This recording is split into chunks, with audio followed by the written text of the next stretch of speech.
Hello, I'm Tim Murphy, Chair of the Board.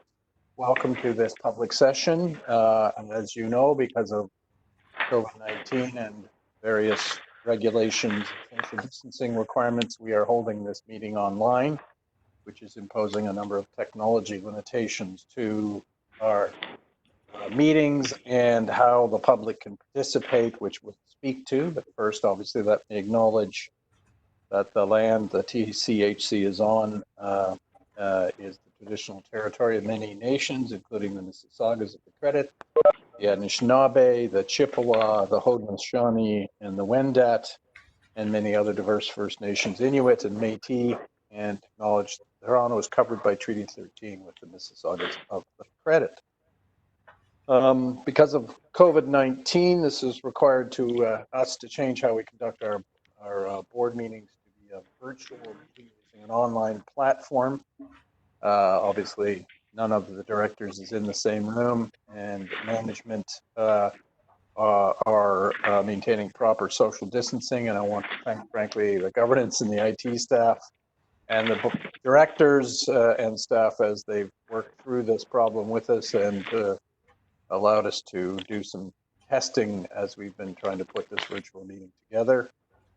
So a number of things are different, obviously, because of this. First, there is no audience for the public portion of this meeting, and it, because of technology challenges, can't be live streamed, just given the technology we have, but we will be posting this meeting, a recording of it on our YouTube channel for viewing in the ordinary course. We have invited deputations from the public because in a slightly different form with some degree of limitations because of that technology. And so deputations have been invited in the form in writing or through a voicemail, which will be played at the appropriate point in the meeting. Technology limited voicemails to 2 minutes, which is one of the reasons they were of a lesser time than is normally the case in our public meeting, and we apologize for that, but that is just the nature of the technology we're dealing with. We're continuing to look at our technology to see what can be done, but that was the limitation for this meeting. There are no board committee reports. At the longer meeting, which we'll speak to. This is the first of virtual meeting. And as I said, we're going to try and figure out how we ensure public participation is improved and better in the future, and obviously our own behaviors. And we're working together to figure this out. And if you'll give us some time, we hope we can get to as good a place as we can, and we ask for your understanding. In the public session, we report quite a number of issues: consolidated draft audited financial statements, our shareholder letter, some major contract awards, initial development proposal for Lawrence Heights, a report that certain decision-making powers go to an executive committee and a procurement award committee during COVID, and certain other reports on implementations related to the Rubin-Thompson report. Before we begin, I do actually want to thank management staff of Toronto Community Housing for their dedicated work over the several past weeks during the COVID-19 emergency, and how hard they've been working, and how important it is their work to help our tenants through these difficult times. There's more than 1,200 employees on the front lines every day. They're in our buildings, offices, and communities, working under challenging conditions to provide essential services and needed support to tenants. Another 700 employees are working from home to keep the business running. Toronto Community Housing is doing its part to support the city, protect public health, and on behalf of the board, I'd like to thank everyone in the company for stepping up during these extraordinary times. Thank you for all your efforts and to your commitment to putting our tenants first. And please stay safe. That concludes my remarks.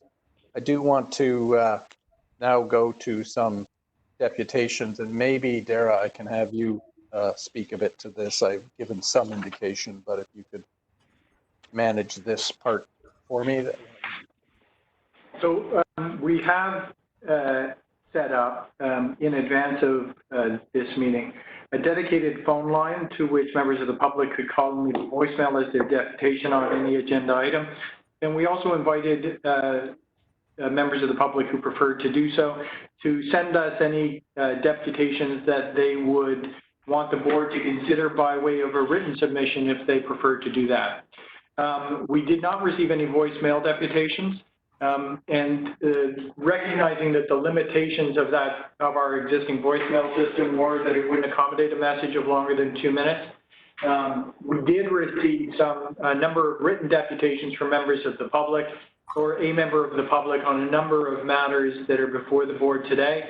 And the deputations that we've received in that fashion were gathered and distributed to board members with the consolidated materials on Friday afternoon, and they've had the weekend to consider those as part of the information that they will consider when considering those matters today. We also did receive one communication or two communications expressing some concerns with respect to the deputation process for this meeting, and we understand the significance of that process, the importance of that process in these meetings, and we'll try and enhance the deputation process going forward. Those materials, one of which was received late last night, have also been distributed to board members this morning.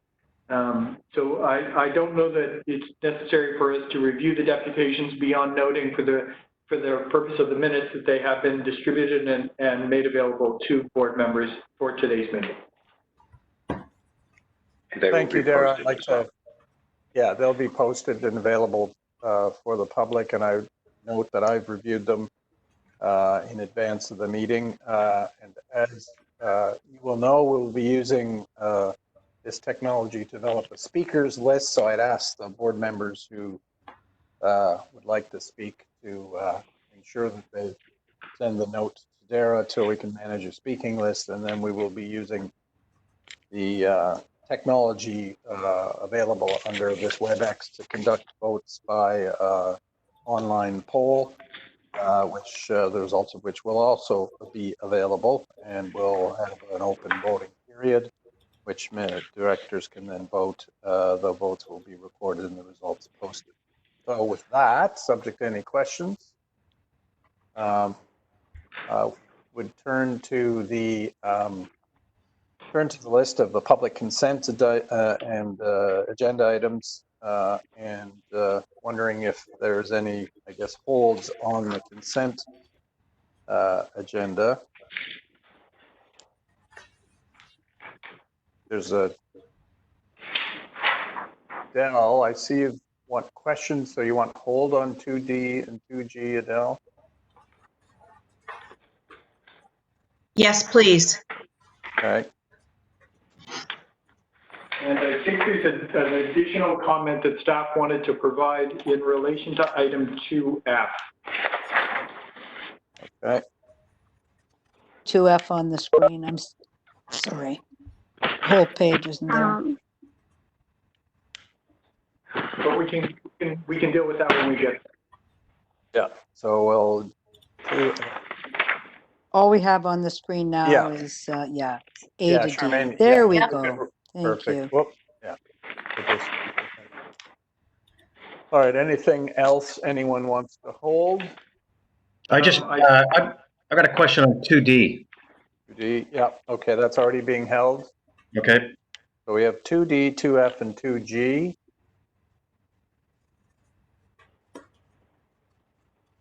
Oh, and I see one on 2C as well. I think it's 2C through 2F. Or 2F.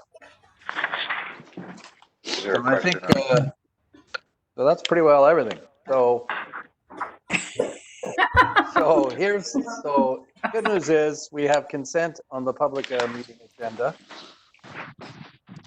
I guess I should do my conflict of interest poll now. If anyone could identify any agenda item in which they have a conflict, I'll ask you to, if anyone does, to indicate by sending a chat note to Dara.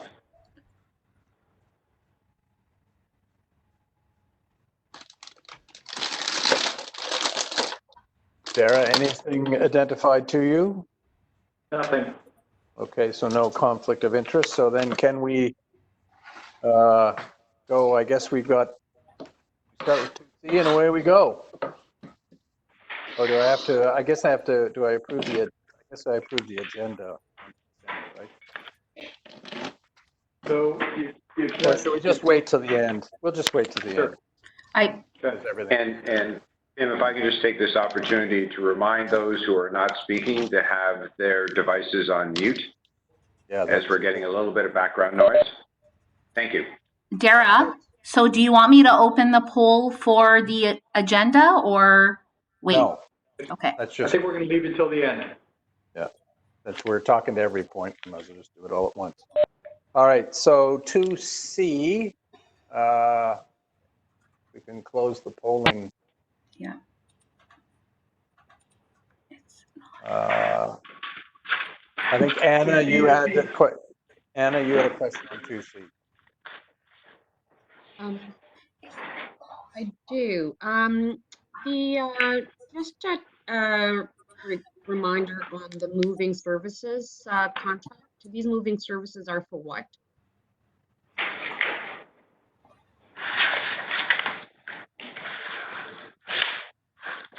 Sorry, what? The moving services do we provide? Sorry, I think Sheila can answer that. And Sorry, Charmaine, in the interim, can you move the agenda, what's on the screen up to the agenda item we're discussing? Sure. It is page 8, Charmaine. Okay. There you go. Page 8. Oh, sorry. So did you want me to go to the agenda or to the actual item, 2C? To the item. Okay. I think to To the the item. item. All right. Yep.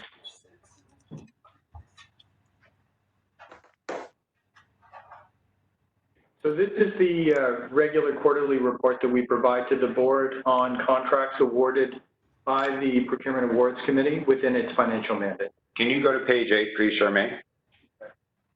No, she's not. There she is. Schedule. It is the third item down on this schedule. So the moving services are services that we retain to move tenants who are relocated as a result of a revitalization, as a result of an accessibility upgrade, general day-to-day moving associated with moves that tenants have to undertake at our request. Okay. And just to confirm, you have a line item with the environmental health assessment and investigation. This is the requirement that we have in order to validate the savings that we're having under the federal program for the money that we receive. Anna, I just want to make sure we're referring to the right item. It is the last item on the next page,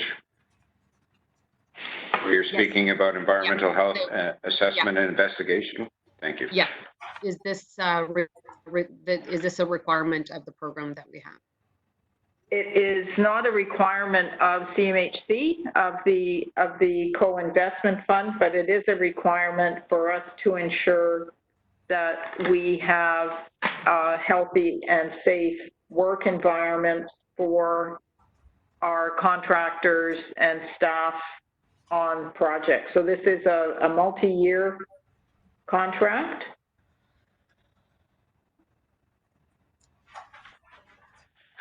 And addresses multiple locations across the portfolio. And this is to assess the work environment that we have on our capital work that we're doing? A big piece of it is related to capital, yes.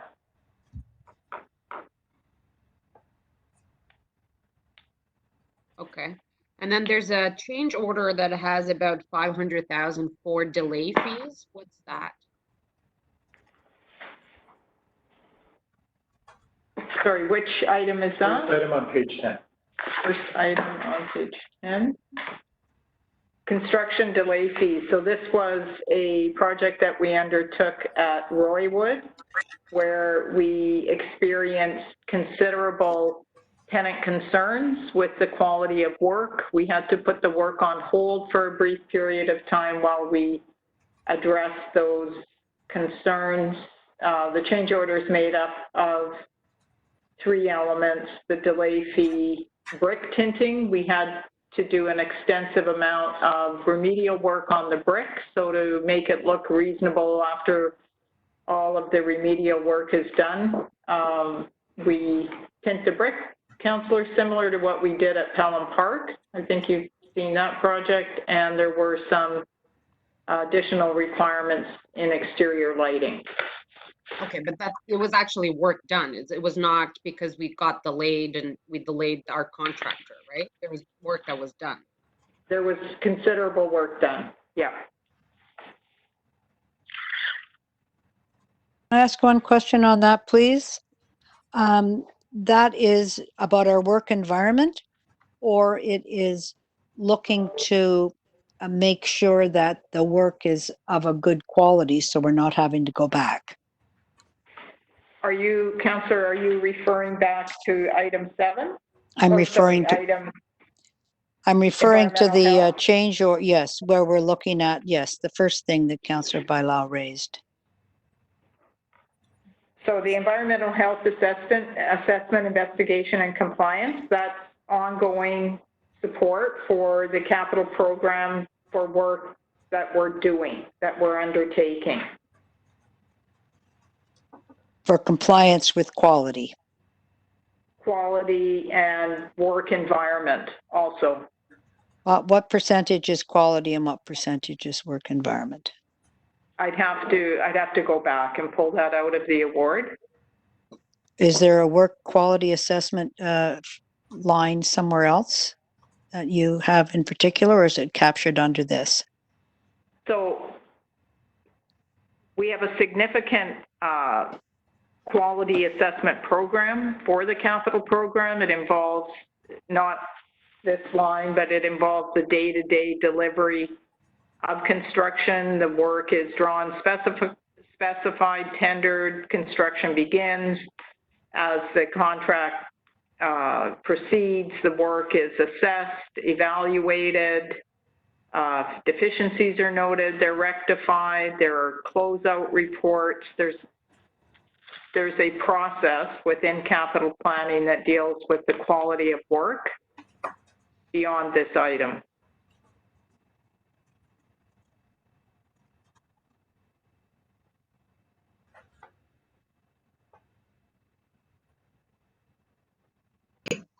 Okay, so that, anything else on 2C? Can I just ask a question about the change order, Sheila? Sure. Did you say that the delays were a result of poor quality of work on the contractor's part? Did I misunderstand? The delays were as a result of tenants having concerns about the work that was underway. And it was around things like the door that we were providing, around the condition of the window assembly that we were providing. Was it safe? So we had to pause the work while we circled back, identified those concerns, made sure they were addressed. Okay, so it wasn't, okay. There was no question about the quality of work that the contractor was doing. It was... No, it was the tenant's acceptance of the work that was underway. Perfect, thank you. Anything else on 2C? We have comments on 2D, which I think both John and Adele have. So I'll start with John. Okay.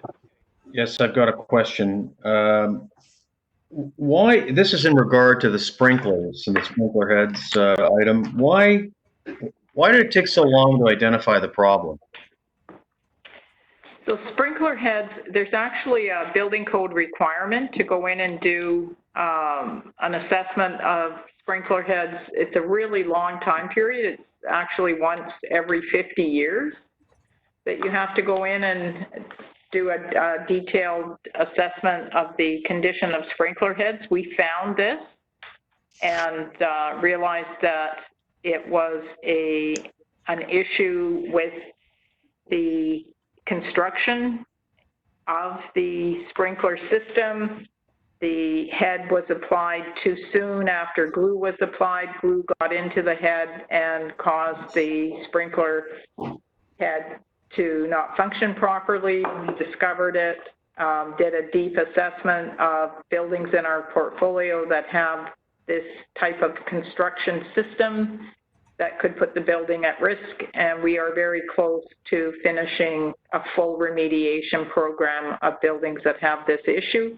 We also raised this issue, flagged it for Toronto Fire, because it not only affects our buildings, but affects the condominium industry across the province. And it primarily resulted in a change of material from steel to plastic 10, 15 years ago. So So Sheila, we found the problem, we've rectified the problem. I think the report said that these were installed around 2011. And is there no responsibility on the part of the contractor that installed them to make sure that the job was done right, and you know, some sort of liability on their part to make it right? So we're pursuing that, and I believe Dara can speak more fully to where we're at with claims against this issue. We continue to have this remediation work performed. At the same time, the question of who should pay for this remediation work once completed is a live issue that we're sensitive to. At the same time, if I'm providing more detail in relation to that kind of concern, We'd have to go into private. the discussion that we may need to go in camera to have, Right. but we continue. This is work that regardless of who's going to pay for it, we need to have done. I understand. Now, so the next question is in regard to, again, this is another sole sourced item. You know, Greater Toronto Fire Protection is recommended for the direct award due to the urgency of the repair. I mean, if it's taken so long for us to figure this out, I don't know why. I mean, I understand the sense of urgency. Something's wrong. It's got to be corrected. But again, I don't understand why there was not a public procurement process for this. It turns out to be something like $23,000 per installation, which is expensive. The report says the estimated cost to replace the system with a non-proprietary system is $2.5 million. I don't know that, and I'm just wondering. I mean, it says that, but I have no assurance that that's the case without a public procurement process. So, John, I'm happy to have that discussion in camera. There's a number of sensitive discussions that we've had with the city in this regard, and be glad to answer those questions. Okay, that's fair enough. I don't have any further questions. I think both, I guess Adele, you had a question here, and I think Anna potentially did too. Yes, I had a question about the recladding in 2D. I think it's on page 32. I just wanted to understand the timing of this project. It was started in September. I wasn't sure when this new compliance measures for the EIFS installation came into play, because there are a number of prior change orders for this. And so I wanted to understand the new timeline. And I found the contingencies for the COVID, they seemed really high to me, and particularly in light of Tim's earlier comments about the 5%. So I wanted to understand how that was calculated. So I will kick this off, and then I will hand it over to Sheila. We were in mid-project, and this is the way we were applying cladding is exactly the way that the construction industry has been applying cladding for a number of years. When the new fire inspector who has taken over, the deputy chief who's taken over for Jim Jessup in this role, visited one of our sites, he saw some material on site that caused him some concern. And that was in the November timeframe, maybe December timeframe, November is supposed to be correct. And actually, required us to change our process. So we were actually midway through the application of this cladding on this building. And it will affect other projects going forward as well. And so that change, was it included in the prior change orders, or it's? No, this is a brand new change, Adele. This is a change that just happened recently. Okay. Recently, IE became, it was in discussions with Toronto Fire in the November-December timeframe that's led to the change order. Okay, because the prior change orders are quite high, and then the contingency of 300,000 each. So I could speak to that. This is a piece of work that we have deferred to post-COVID, and it's work related to doing window replacements. It's fairly invasive in a tenant's unit. We're in and out of a unit multiple times during a window replacement, and we felt that while we didn't have to, but we felt it prudent during COVID to delay that piece of work. So it affects 9 buildings. Some buildings have window replacement complete, doesn't affect them. Some buildings, like the building you're referencing here, we had to delay the installation of the window system, which if we get a start where we can be back in tenant units by the end of July, we'll be able to absorb that time delay. If it goes beyond July, there may be some delay claims coming in from contractors on this limited number of buildings where we've had to stop window replacement. So this contingency does not just relate to the change order, it relates to other work that's in the contract? So what we're recommending is that we apportion $300,000 for contingency that could absorb anything related to COVID, any other issues that come up, and we are also committing to report back to the board upon completion of both of these projects with regard to the use of that $300,000, if any. Okay, I'd appreciate that. Seems high. Okay.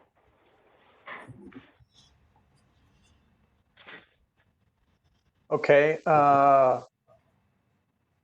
do you have anything on 2D?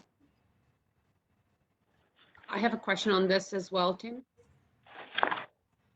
Away you go. Well, more of a comment, because Adele asked the questions that I had, but I would like to see the progression, not only what happened with the 300,000, but actually the progression of this project. I too am a little bit concerned with the amount of change orders that have been happening, and this is just another one on top of even other ones. And the 300,000, I think I also find it quite high. So if we could have like a summary of actually how this all unveiled since the beginning, a report back, that'd be great. Sure. Sure. Happy to do that. And I just do want to clarify that the $300,000 for potential COVID impact has not hit us yet. It was just a request of the project team that was managing these projects. Given that there could be a significant delay in the installation of the windows, as an example. Yep. But we can provide a breakdown of any and all original award, any and all change orders on both of these projects. It's no problem. Yeah, I would appreciate that, because I agree with Anna that 30% and 23%, there's significant change orders on this project, separate from the change in compliance. So I'm wondering, it's Tim here, so I'm wondering if, given the anxiety over this particular contract and change orders, whether a COVID-related change order approval makes sense until you've had a conciliation of the delays. To you, Sheila. So we can remove that request if that's the will of the board, for the 300,000 from each project. So Adele or Anna, what do you think about that? I just, with given the anxiety about the change orders. I'm wondering if we just make them come back with the reconciliation and then a sensible over request, which may be the same, but we'd have more comfort. I would appreciate that if it's not holding anything up, if this work is delayed till, we're back to whatever normal is, but if you gave us information about the prior change orders, would that hold anything up? I really can't speak to that clearly. What I'd like to do, we've got a full record of change orders on both projects. What I would like to do is distribute those within the next couple of days, and we'll hold the $300,000 contingency until the board is satisfied with the current run rate on the project, including all change orders. Okay. We can do that. Thank you. Sorry, can I get some clarification? We have, I can give you clarification. So when you look at page 305, which is page 13 of the public session, which is the item that we are discussing, it's the first item up. IFAS? Yeah, 1B, you would strike the $300,000 for contingency. You would strike that.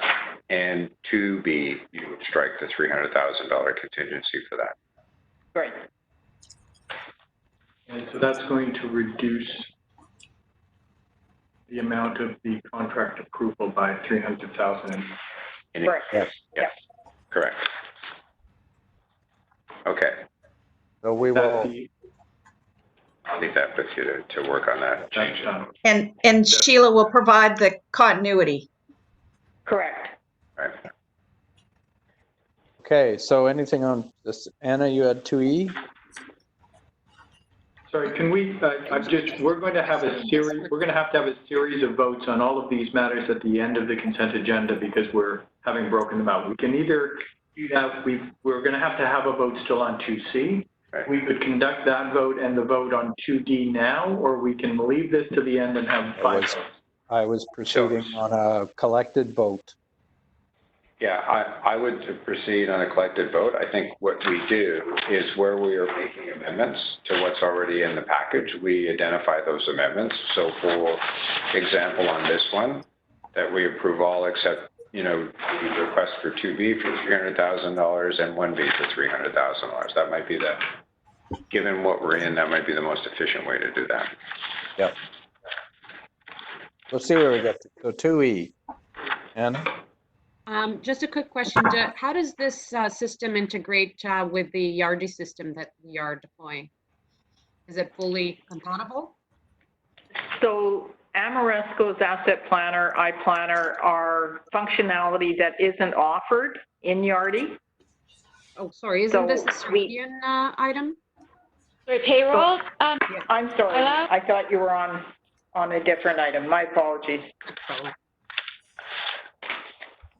You want me to speak to it? It's Kathy. Yes. Thank you. I think Louise is on the phone as well. This does not integrate with Yardi. I'm not sure. Louise may be able to speak to it if Yardi does have a payroll functionality, but the Ceridian system at this point in time will not integrate with the Yardi system.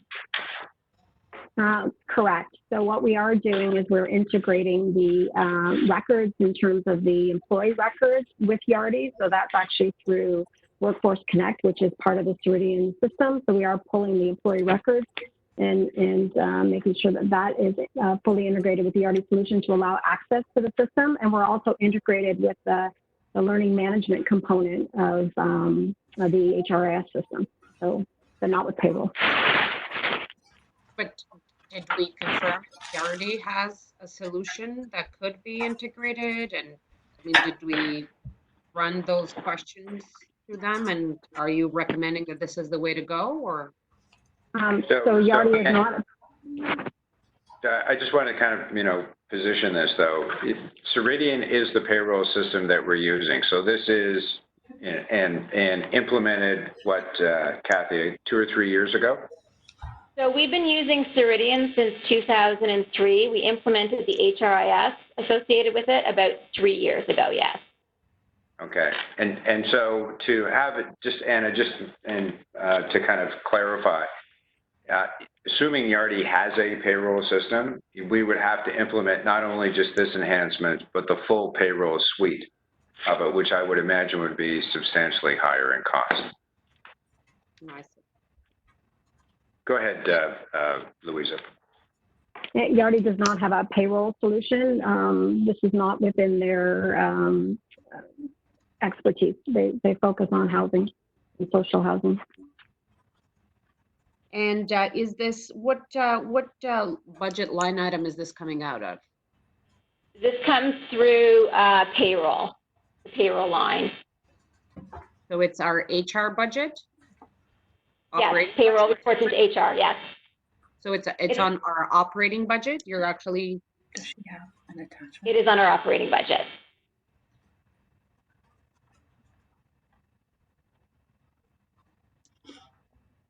That's it for me. Okay, so 2F, you had a question, Anna, and Brian, do you, where? On the 2F, again, I just wanted to know which line item this is coming from. Budget.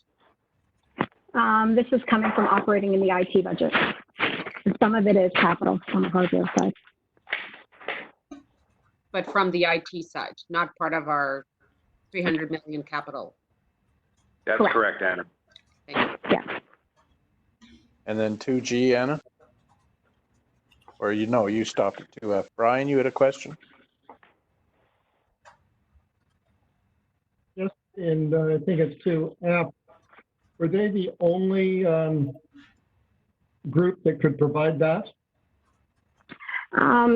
So just to explain that prior to bringing forth a recommendation for this, the IT team looked at the technology decisions. So there are two. This is to be able to award to Onyx, which is the vendor of record for the City of Toronto for Cisco product. But we did do a review of technology, and the key components to VoIP are network. So this is the only solution that is fully integrated with our network as well. Our Cisco TCHC's network is a Cisco platform and allows us for some stability and a fully integrated end-to-end solution for all of our VoIP, our collaboration, and our client care requirements. And Brian, just to add further on that, the Cisco solution is the only one that had a solution for the corporate side and the call center side. That's fully integrated with our network. That's the key. It's fully integrated with our network as well. Thank you. Okay, so why don't we, so I'll move a motion. I think as we went through the items, there was only a change to. Oh, could I speak to G? I had a couple of questions on G. Oh, okay, yeah, go ahead. Sorry, Tim. I just had two questions. The first one related to the Dixon Hall. I was just wondering if this OPHI funding, is that a debt? And then I wondered what happens if there's cost overruns, since we're getting this funding on behalf of the new owner, or? So are you referring to the Dixon Hall piece of that? Yes, the 947, it said that 947, it says that that's OPHI funding. So I didn't know if that was a debt that we were assuming, or? No. This is actually funding that is coming through the City of Toronto. So it's a pass-through on TCHC. Okay, and so we don't have to. Liable up to that amount. Pardon? Yeah, we are only liable up to that amount, and it's a pass-through funding. Okay. And my other question was on 389 Church. It talks about the cost overruns and that the city is covering these additional costs. So I just wanted to make. So I just wanted to make sure that these change orders, the city can still cover these costs. They've committed to covering those costs. Okay. And again, I found the 500,000 for COVID, but if the city's paying for it, I'm not so concerned, but I found that also very high. Noted. Okay, so we need, so we're gonna, I think the motion will be for an approval of these items, subject to the amendment of 2D, which was deleting the request for an approval related to 1 in 1B and 2B related to the COVID contingency. Other than that, it's a motion to approve these awards as set out in the materials in for items 2C through 2G. I've prepared a comprehensive motion that essentially takes the language that was in the individual motions that we had prepared. There's the amendment to 2D, reducing the $300,000 contingency and adjusting the approval amounts proportionately. And the motion, while lengthy, does incorporate all of the various motions that we had prepared for those matters. If you give us a minute for the governance staff to set up the poll, we'll take your vote in relation to this comprehensive matter. Excuse me, Dara, it's Paula. Adele had mentioned the 500K as she felt a bit high. Is there any, Adele, are you planning to move something or you're just noting that? Well, my understanding is the city's paying for that, so I'm not as concerned. For the COVID related, 500 grand for COVID. Yeah, I do think it's high, but if TCHC is not paying for it, I'm not as concerned. It's on the city.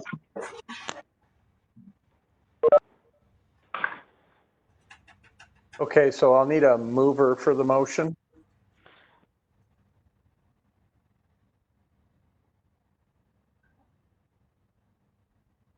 I'm happy to do that. Thanks, Adele. Did I hear Nick second it?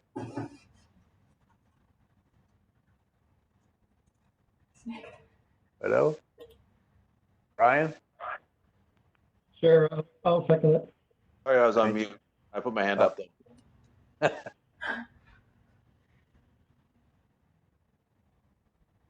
For Charmaine to open the poll.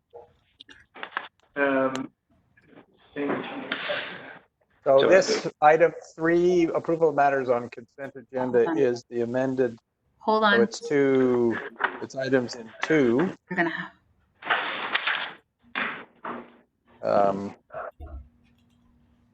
Subject to that one change related to the COVID contingency and those 2 subcontracts. So polling here.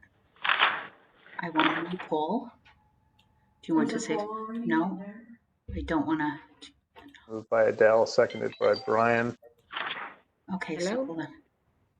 Which one is it? Yeah, we're just waiting for a poll. 2A, right? Hi, Dara. Hey, Anna, put yourself on mute. Sorry. Yep. Yeah, 2. Anna. Yep.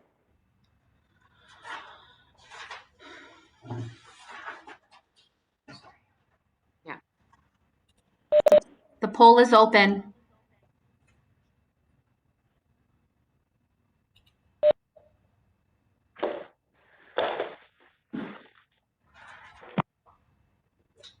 On the screen, it says approval of matters on the consent agenda. Right?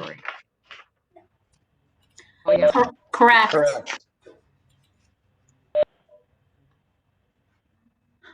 And I call it from my phone. I'm connected both ways.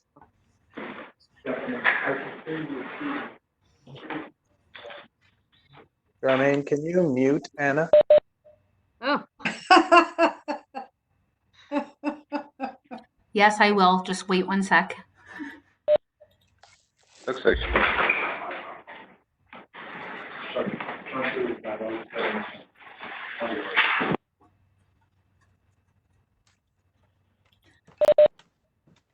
We're at 8, so I'm just waiting for the last person to vote.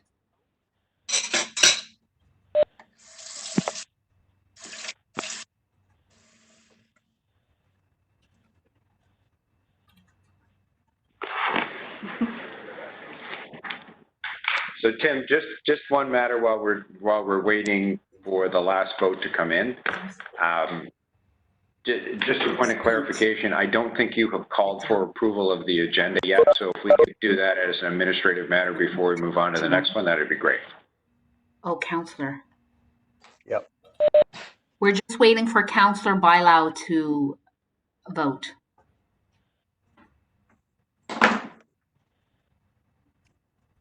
Do we have a quorum without her vote? Perfect. No, we're good. We're good now. Okay, Close. great. It's Deputy Mayor Bylaw, just for your future reference. Thanks.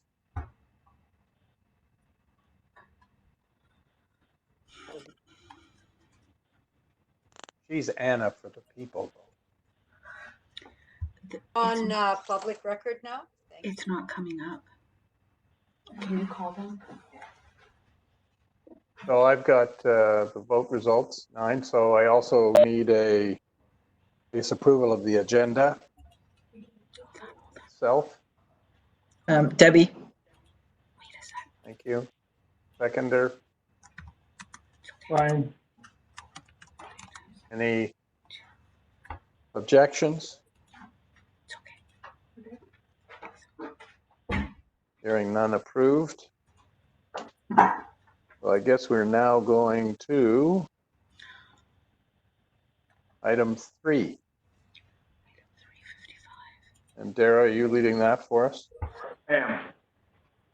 Hi, Sarah. It's Roseanne. Is it possible to do item 4, or Tim, is it possible to do item 4 first? Because Michael has another meeting at 1 he has to go to. Michael from Yeah. It's fine by me. Okay, so let's move to item number 4 then. We'll come back to 3. Adele, did you want to make any opening remarks for this one? No, just briefly, I'm just pleased to present the draft audited statements for 2019, and they will be finalized once the board approves them. We have a clean audit opinion. There were no issues raised by PwC or auditors.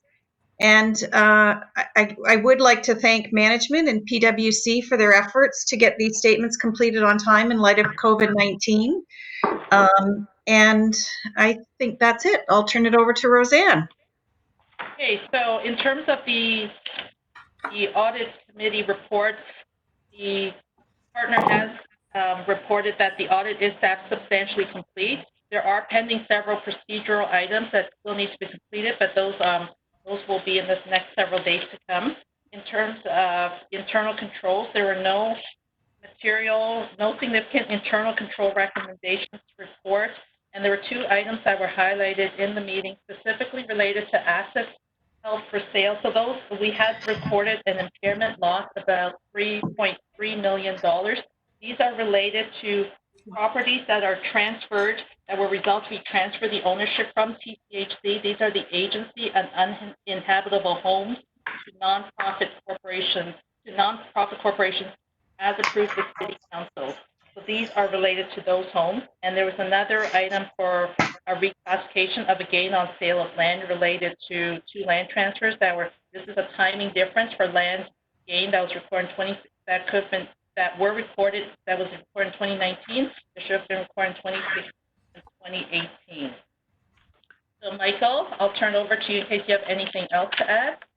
And actually, just before Michael speaks, Roseanne, I just want to add further clarification. The transfer of the homes was to other agencies or other nonprofits in the social housing industry. So there is no loss to social housing imminent.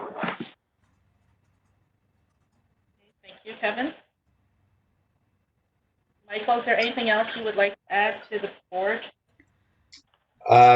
Thanks, Roseanne, and thanks, Adele, for the intro. In short, no, I don't have anything further to add.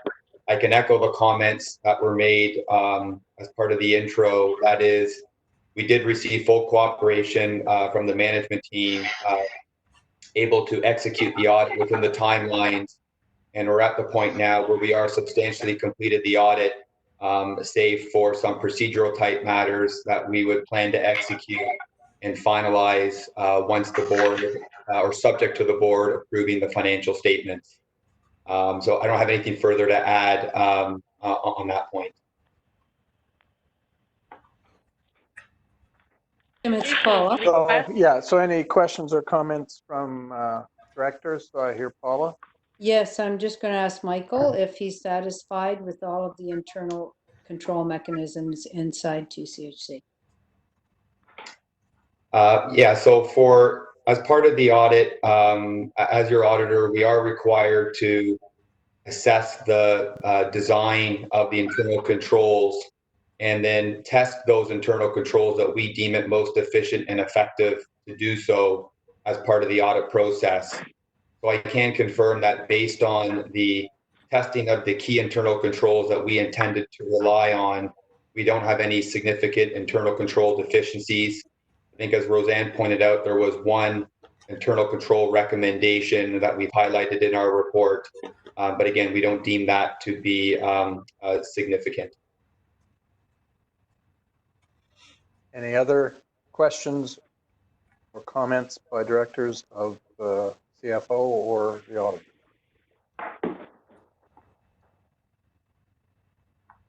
Okay, so I see we've got the recommended motion up on the screen to approve them, permit a delegation of signing, etc. Can I have a mover, probably Adele? Yes, I'm happy to do that. And a seconder?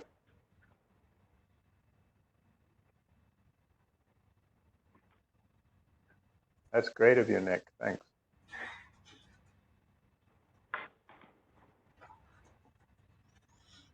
Nick, can you confirm?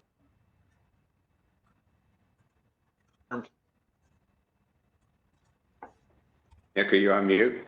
Yeah, confirmed. I'll second. Thanks. Thank you. All right, so we will, Charmaine, if you can conduct the poll, Will do. that would be great. Thank you.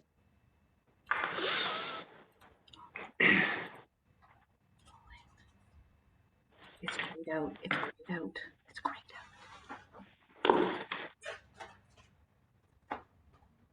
out. Please.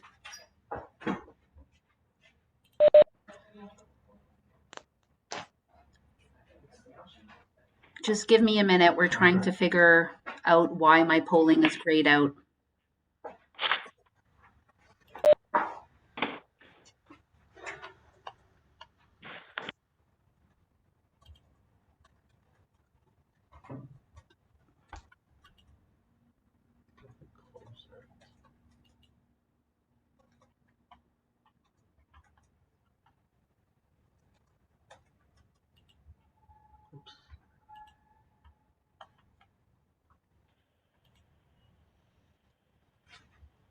So the polling is usually here. No.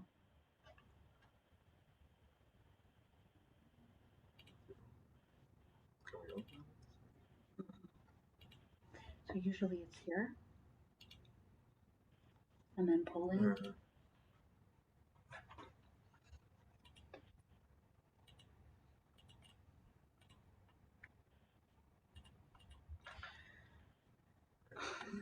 What if we try minimizing? I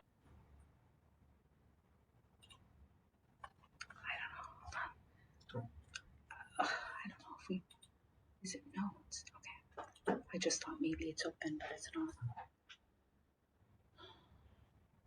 Yeah. So, I'm going to investigate. Garrett's just gone to check it out. Why don't we do a voice vote, Mr. Chair? Let me see. So if you go down so here. someone can, so. Derek, can you do a voice vote with the? So I'm afraid that the polling function on the application is failing us. And so it'll be necessary for us to conduct a voice vote of all members of the board on the call. So, Ms. Murphy, do you want to do that or do you want me to do it? No, go ahead. We'll So, start. Ms. Murphy, I vote yes. Ms. Imrie, Yes. Mr. Campbell, Yes. Ms. Coombs, Yes. Councillor Bylaw, It was working. You're on mute, Anna. Can you hear me now? Yes. thank you. Ms. McRae, Yes. Mr. Smith, Yeah. Councillor Fletcher, Yes. Ms. Douglas, Yes. that's 9 in favor. Thank you Is there very anybody much. whose vote I haven't canvassed? I'm gonna have to. I think that's all the directors on the call. Great. So I think we can excuse our auditors. Thank you for your effort. Look forward to the completion of the last details. And I think we can go back now to item 3. Do this for him. And that's back to you, Darryl.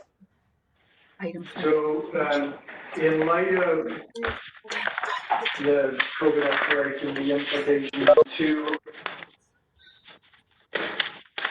Give light the of shuffling. the COVID outbreak and the Yeah. implications for Gary, you our got operation. less paper shuffling and probably closer to the mic.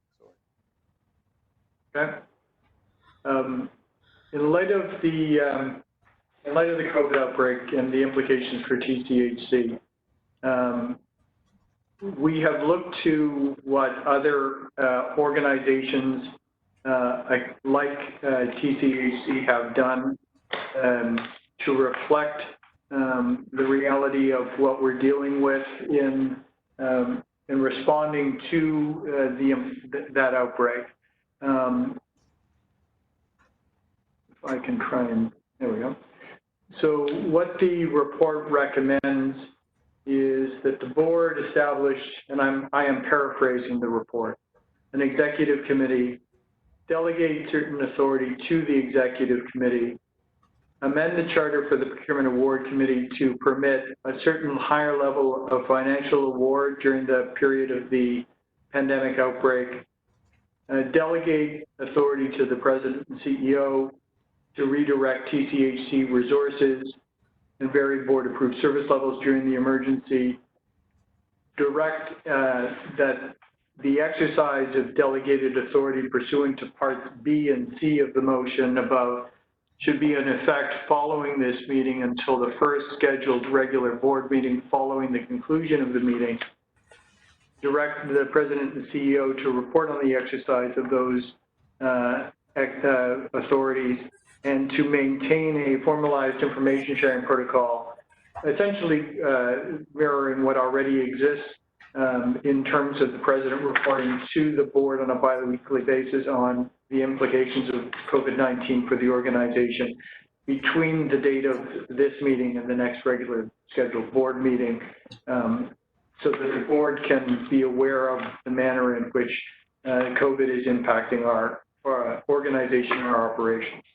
In the context of asking the board to exercise, to make this decision, we've looked to the decisions that others have made as a result of the COVID outbreak. People are aware that the province has declared a province-wide state of emergency as a result of the outbreak, finding that it constituted a danger to major proportions that could result in serious harm. It has 2 sources throughout the province. It has enacted a number of regulations and adopted a number of emergency orders during the outbreak that attempt to address the manner in which the outbreak impacts different parties. In fact, one of the emergency orders the province has issued is one that allows, during the period of the outbreak, boards of directors of Ontario Business Corporation, companies like TCHC, to meet virtually, as we are doing now, while the outbreak continues. The province has defined essential services that can continue during the period of the outbreak. Those essential services are defined to include maintenance, repair, and property management services. residential construction projects subject to certain restrictions, and not-for-profit organizations that support the provision of food, shelter, safety, and protection, and/or social services and other necessaries of life for economically disadvantaged and other vulnerable individuals.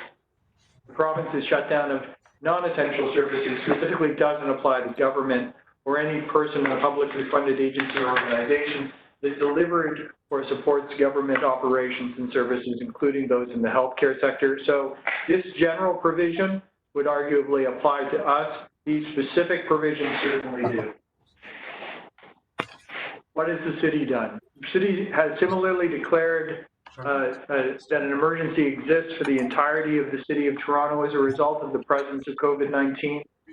And due to the emergency declaration, the city's municipal code provides that subject to certain limitations, council delegates its statutory authority under the City of Toronto Act and any other legislation to the mayor. The city has adopted a number of its own emergency orders, directives, and bylaws. And at present, a special council meeting is scheduled for Thursday of this week. Materials are not yet published. The Toronto Police Services Board has similarly adopted certain special measures to respond to COVID. In a virtual special meeting with the board held on March 26th, the Services Board delegated authority to the chair and vice chair to authorize certain agreements and provide direction to the chair or to the chief of police.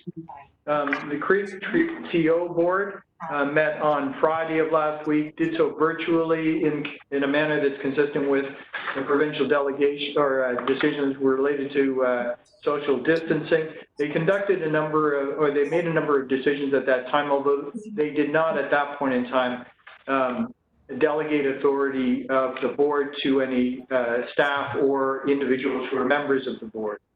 Toronto Public Library Board will be meeting later today to consider whether it will delegate to the Chief Librarian the authority to approve, award, and execute certain defined agreement authority deemed urgent between today's date and the date that the emergency ends. And consistent with direction from the city, at this point in time, the TTC board and the Toronto Zoo board have yet to meet.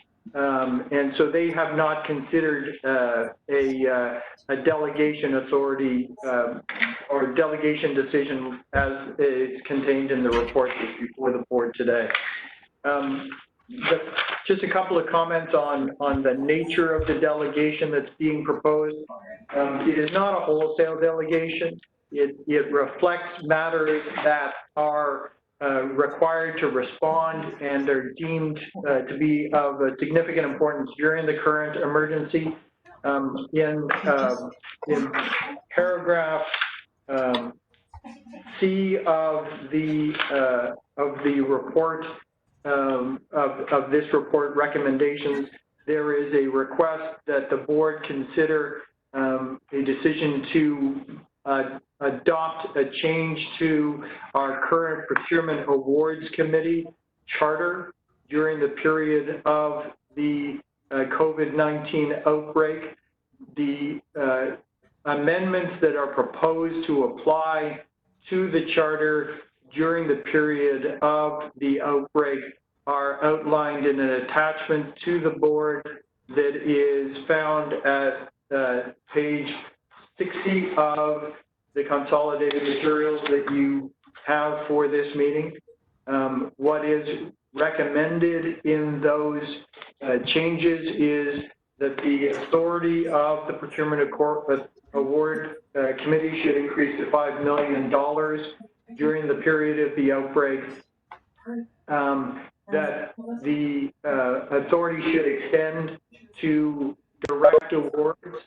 Currently, PAC only has the authority to approve awards that are secured through a competitive process, and that its authority to approve change orders should be modified in increasing the amount that the award committee can approve in the context in light of that changed financial authority.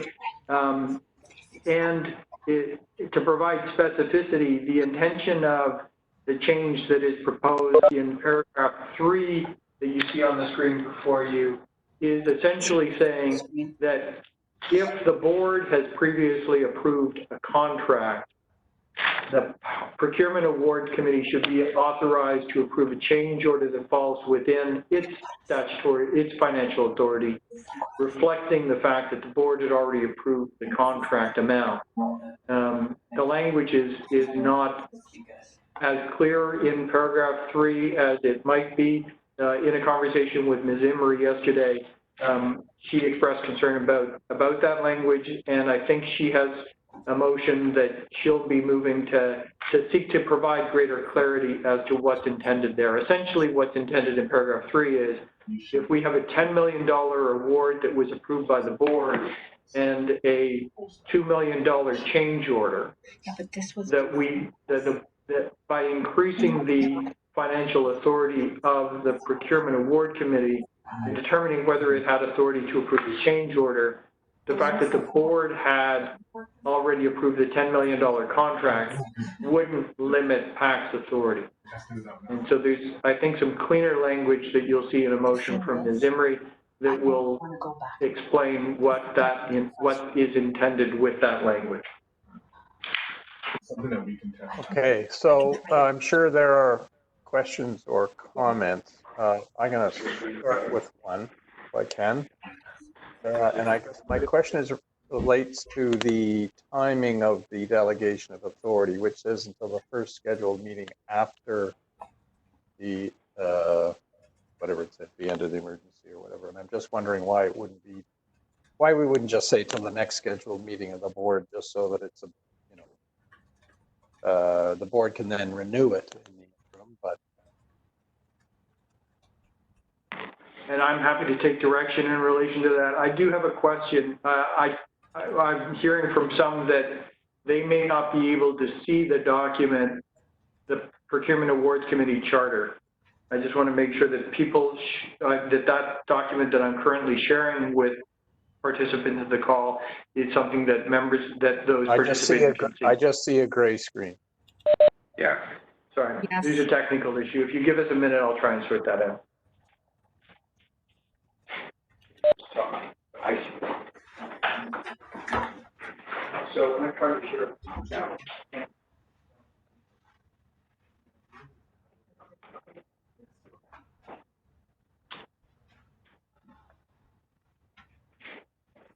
Sorry, let me try and reload it and see if that has any technical issues.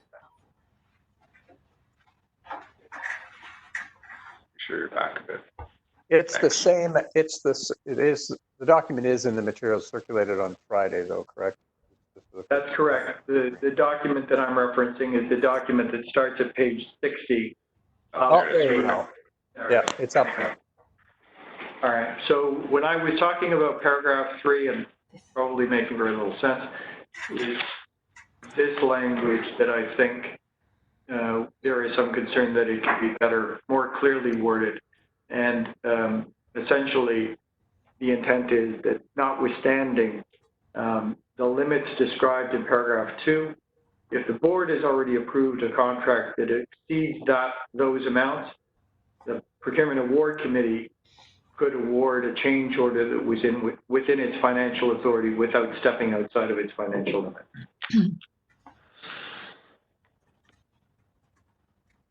I think the other thing I was concerned about was putting the words original contract back in the number 2 as well. Yes. Can I just ask a question? You just lost your screen again.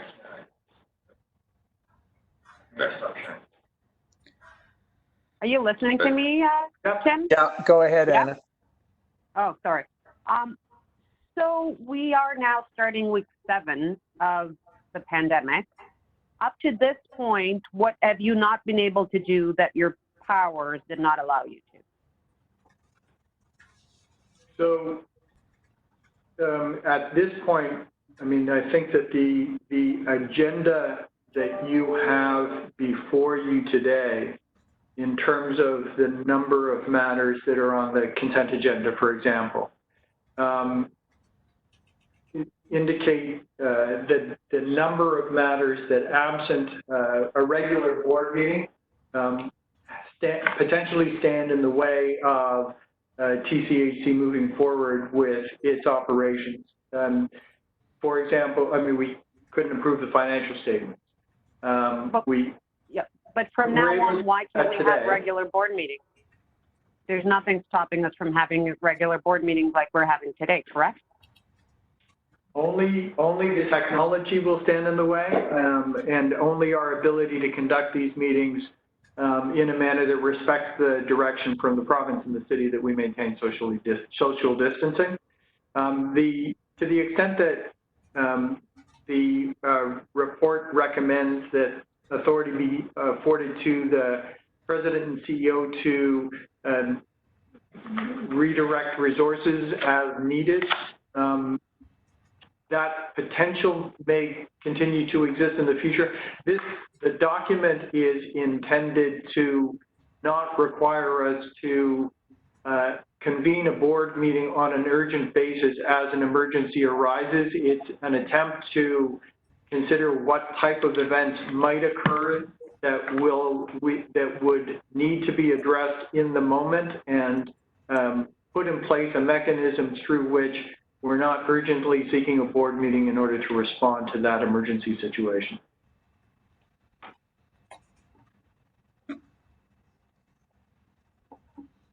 So the first thing I say is when you ask for example, the limit on the change of orders and the procurement to be up to 5 million, that should be very clear, delineated that it's for something that is related to an emergency. I mean, it shouldn't apply for anything else. So with the exception that if you need to respond to something, which has not happened in 7 weeks, the first 7 weeks, but with the exception of that specifically related to COVID, I don't understand why we would need to change all our procurement policy to allow you this at this time. I mean, we shouldn't be changing anything regarding to our capital projects, for example. It is what it is. The intention in that regard is to the extent, and I know that the province has addressed this type of concern in a way by prohibiting gouging or prohibiting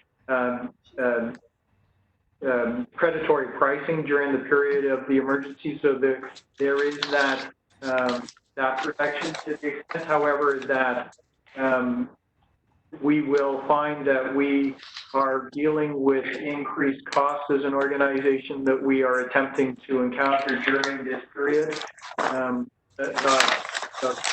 The underlying principle is to try and put in place a mechanism to respond to that. Yeah, but let's separate it out. I think the councillor's point is a fair one, which is the point of the delegation is to deal with emergency situations arising as a result of COVID-19 emergency. Who's playing with papers? Oh. So I don't know if the language is restricted to that, but it ought to be, I think, is Anna's point. And that is the intention.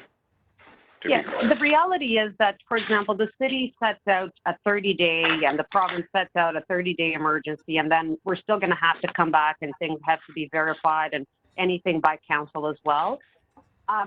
The ramifications in most of the stuff that we do are going to be long. This is not going to go anywhere within the next year. We as a board and we as a corporation have to deal with all this. So I understand if there's an emergency that I don't know, one of our buildings or something that you need to respond, but I mean, again, I didn't get an answer to what have you not been able to do within the first 7 weeks of the outbreak within your power? I just wonder if what John said earlier, it's just as interim between now and whenever, I can't remember when our next regular board meeting would occur. So it's just sort of a safety for decisions that might avoid calling or trying to arrange a call to an emergency. So with that, and just for the emergencies as you defined it, something that's unusual. Yeah, and I think, Anna, your point's a fair one. I guess my sense is actually what's happened is some decisions have been delayed because this meeting was here in the agenda. That might have been dealt with at committees and been able to proceed more quickly. I think there is a degree of anticipatory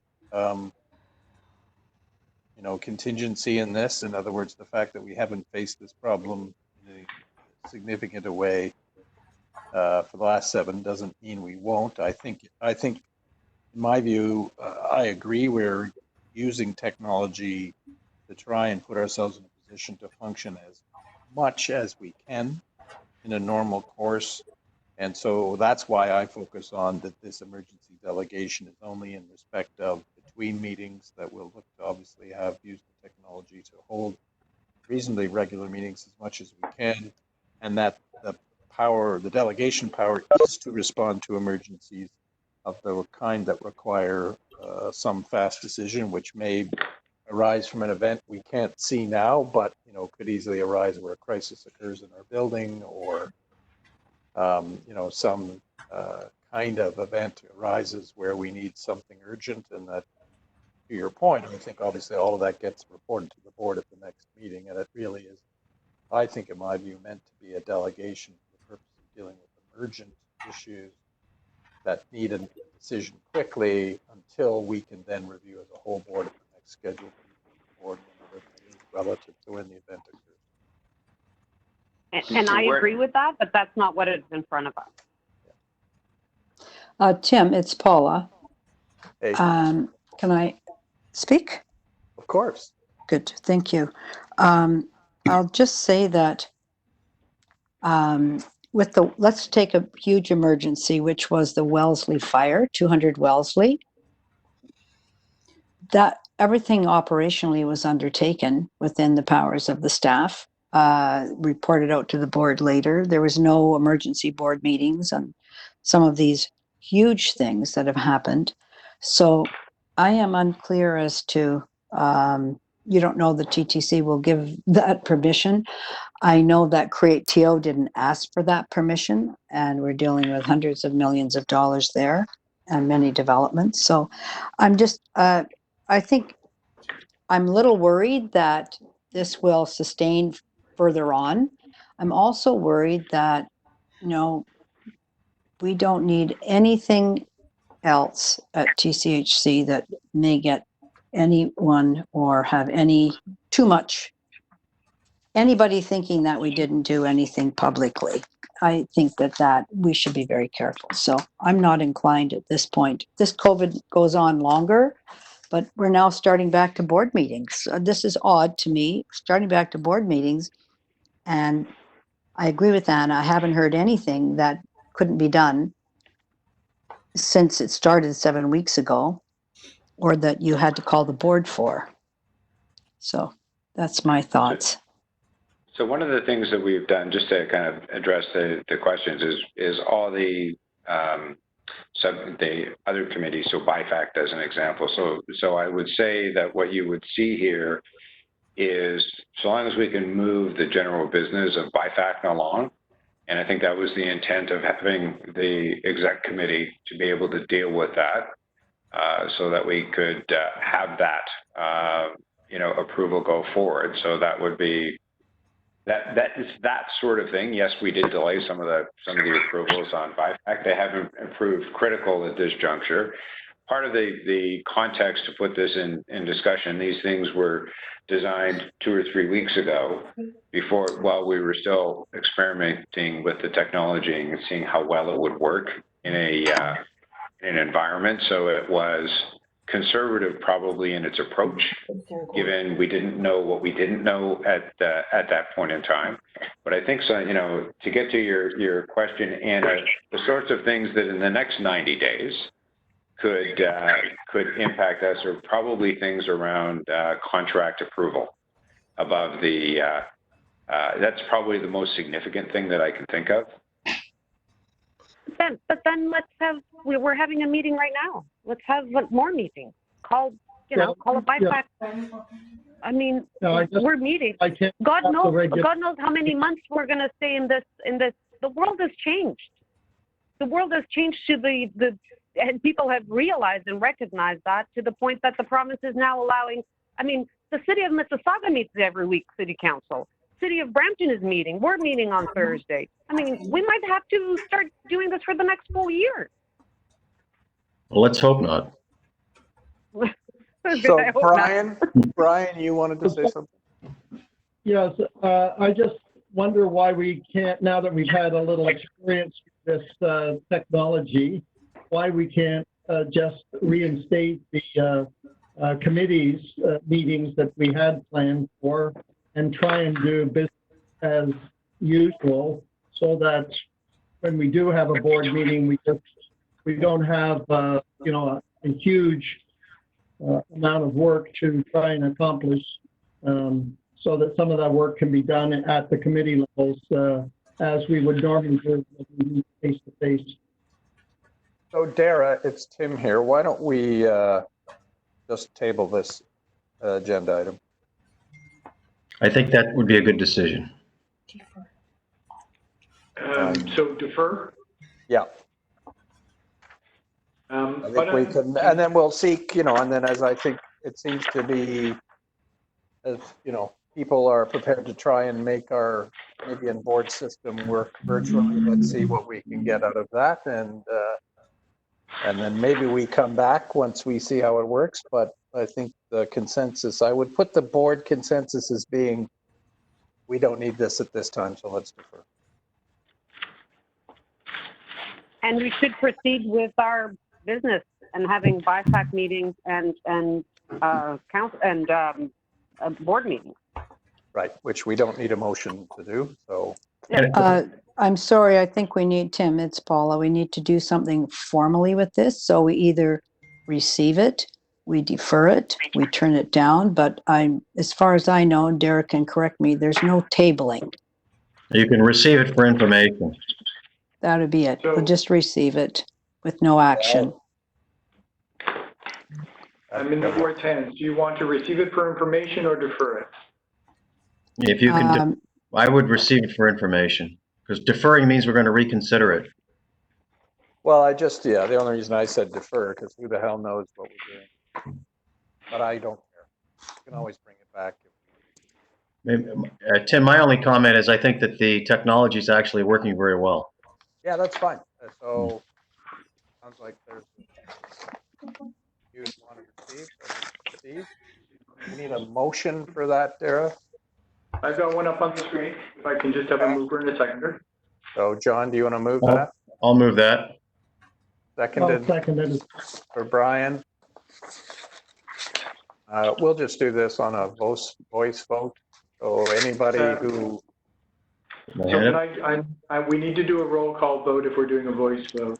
The open meeting rules will require us to do so. So, Deputy Mayor Bylaw? Agree. Mr. Campbell? Agreed. Ms. Coombs? Amanda?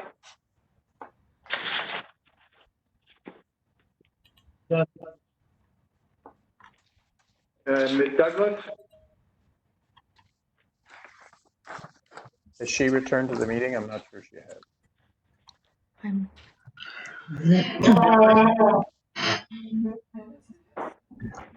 Ms. Emery? Yes. Councillor Fletcher?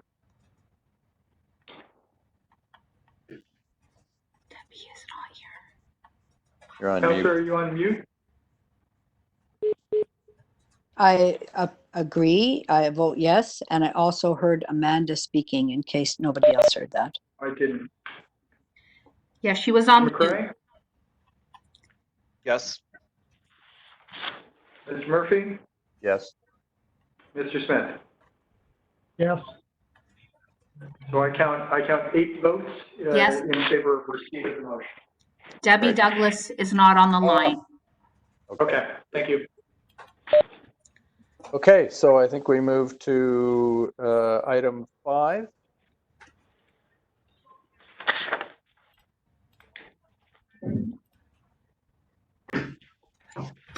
Or is it blank? Okay. Pass?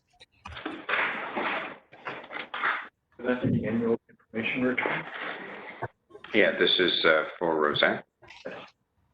Roseanne, you are up. Can you hear me? We can. I'm seeking a board approval for the AIR. This is annual information return that we file every year. It's a required report to be filed annually to report the number of units that are rented by households. Income is below the specified household income limit, the number that are over that limit at or market rent, and the number that are vacant. So this is a snapshot that we report at the end of the year. As of December 31st, we have inventory of 58,576 units. I'm just going to highlight some of the points in here and take the report as read. 48,347 units that are RGI, 6,975 units that house market tenants, and 3,254 that were vacant. Our RGI, per the operating agreement, we should have 51,936 units as our target. We currently have 48,347, so that's below by 3,589 units. And I can't, I'm sorry, Mr. Chair, I cannot see the report. I've got the first page. Oh. Unless there's some other place I can go to find it. It's at page Thank you. 114. 14 and 115.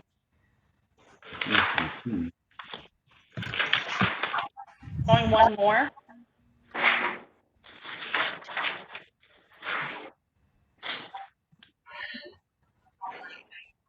Yeah, but no. I can't do it. Maybe in a minute here if I can figure it out. How do I do this? Next page. My video's mute. Someone needs to mute their phone there. Charmaine, can you mute it? Charmaine, or yeah. Keep going one more page. Sorry, do you know who's making the noise for me to mute? Amanda, okay. Next page, Charmaine.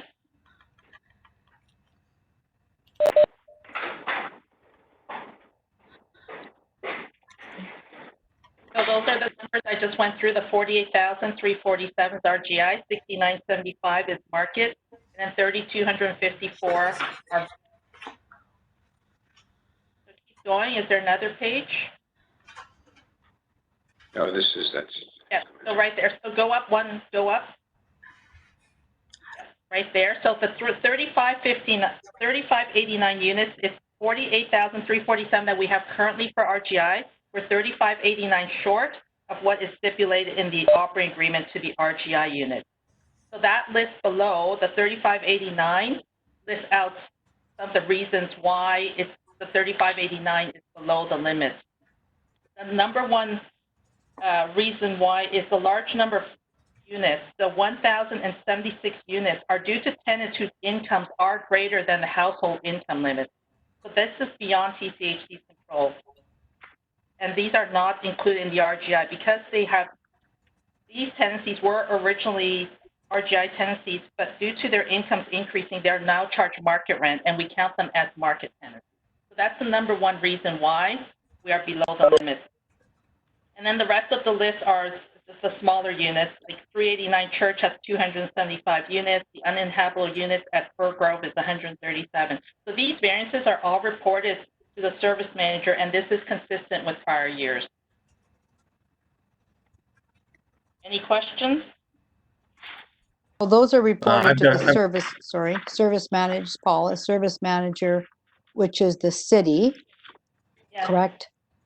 And because we have RGIs that we can't use, do other social housing providers have that, or is that up to the service manager to basically rejig that That is up the to portfolio. the service manager. That is up to the service manager, or the service And, manager can direct that. But we did, sorry. Yeah, I'm interested if you report that in a letter, or you how do you report that to the service manager? It's a formal report that we report into the service. I think the attachment is there. Yeah, I'm having trouble finding all of that. Yeah. Right there. So we actually have a report that the annual information return is filed with the service manager along with the board report. I'm trying to find this There's exactly I'm trying to find this online, not on screen. And am I missing something? Maybe it's just me. It's page 119. Page 119. Yes. On the, I've got the, yeah. Okay, I'll let somebody else go. Sorry about that. I don't want to waste your time. I've got a quick question. Yeah, go ahead.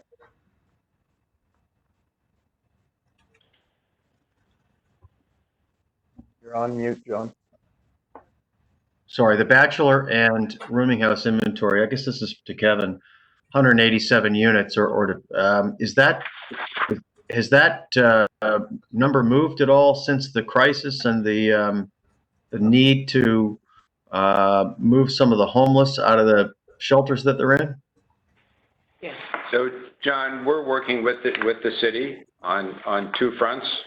One is to help alleviate the stress on the shelter system. There's 86 units that we've agreed with the city, right?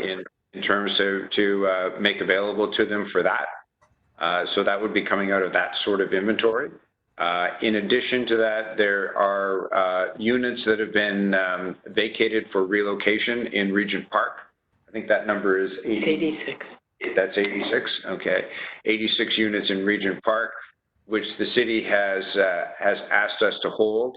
They have and which are being refurbished for placement. Those are obviously very short-term placements because those units will ultimately be taken down for relocation. The city has not identified yet a constituency to take those units on, and at this juncture, it'll probably be premature because it's probably another couple of weeks until they're finally finished.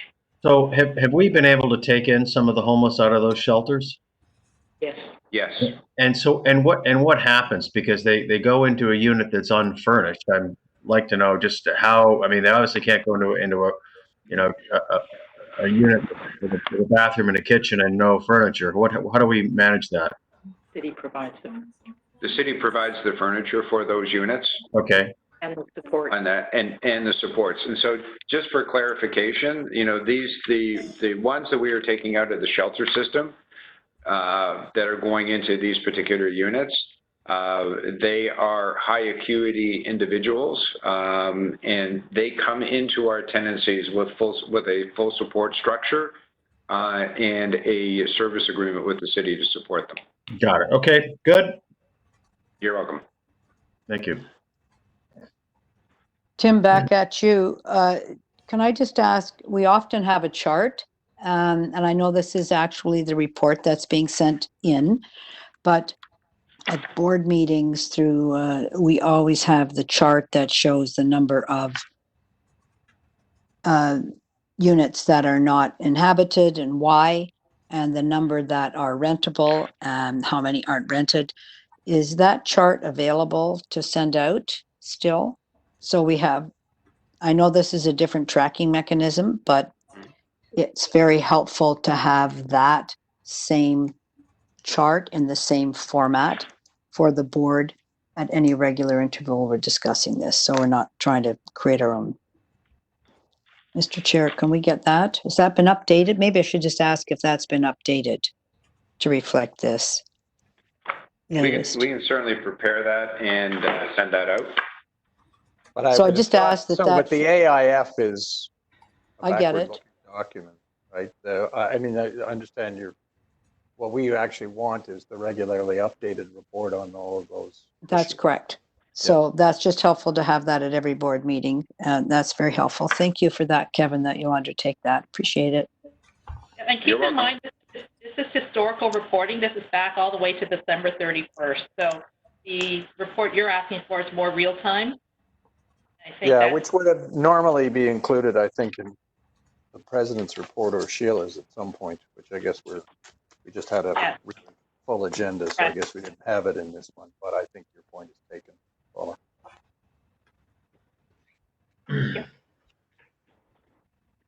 So one of the last items I do want to highlight is that 1,076 units has actually doubled since 2016. So these are tenants who will, even though their rents, their incomes are getting higher, they do not move out of our units. And a lot of it is due to the market conditions in the city, because we do have some of the most affordable market rents.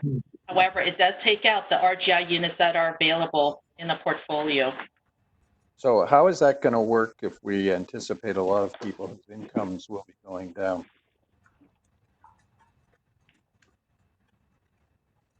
This is reported at So let me answer that question. I think I know where Tim's going on it. So if it is RGI tenants whose income have increased to the point where they are now essentially paying market rent, they would, as their income drops, so will their rent, Tim. Yeah, so sadly, COVID might generate a lot of action in the opposite, right? Sorry, Tim, it's hard to hear you. Yeah, I'm just saying, sadly, the COVID emergency might generate a lot of movement in the opposite direction. Yeah. Yes, fair statement. Yeah. We hope.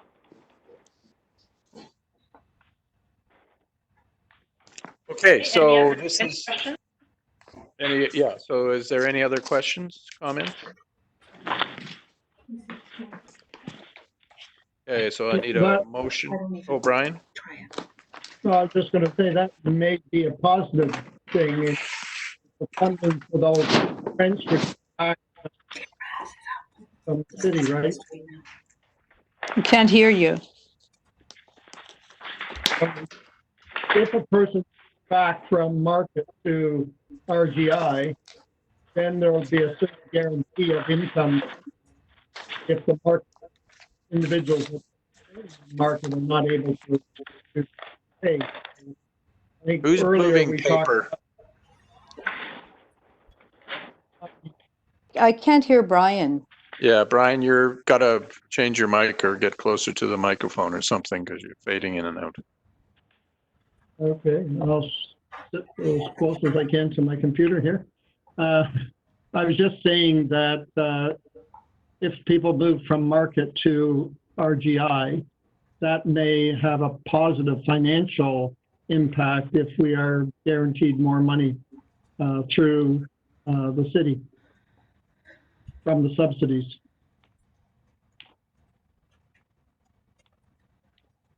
Well, we'll see what that bad news gives us, I guess, when it happens. Yeah, no. Okay, so Brian, do you want to move the motion then?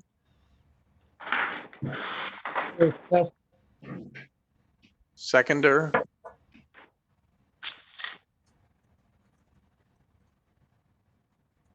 I'll do that.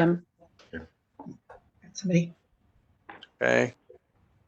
And then, Dara, do you want to do a voice vote, please? Deputy Mayor Bylaw? Sorry, she may have stepped away. Mr. Campbell? In favor. Ms. Coombs? Coombs? Yeah, in favor. Ms. Emery? Yes. Councillor Fletcher? Councillor Fletcher? Might be on mute, Councillor. I've unmuted her. Yes. Thank you. Mr. McCrae? Yes. Mr. Murphy? Yes. Mr. Smith? Yes. 7 votes in favor. Deputy Mayor Bylaw, are you back with us? So we still have quorum at 7. Motion passes. Okay, thank you. Item 6, Kevin, you're speaking to that? Yeah, this is, I will take the annual report, the letter to the shareholder. The annual report, we're going to defer. There's still some work being done on that. But the letter to the shareholder, which is really the required document, I will take it as read, and I will open up the floor for questions. The complete material on this was in the starts on page 123 and concludes on page 182.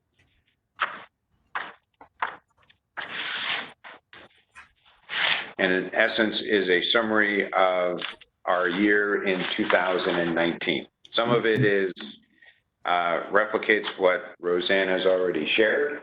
And then there's just other commentary relative to the key actions of TCHC.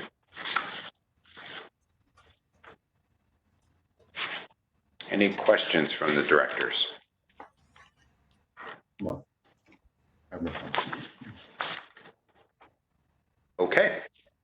Great, thank you. Can we get a motion to approve? I'll move that. Pull up the motion. Yeah, Dara's just going to put the motion on the screen.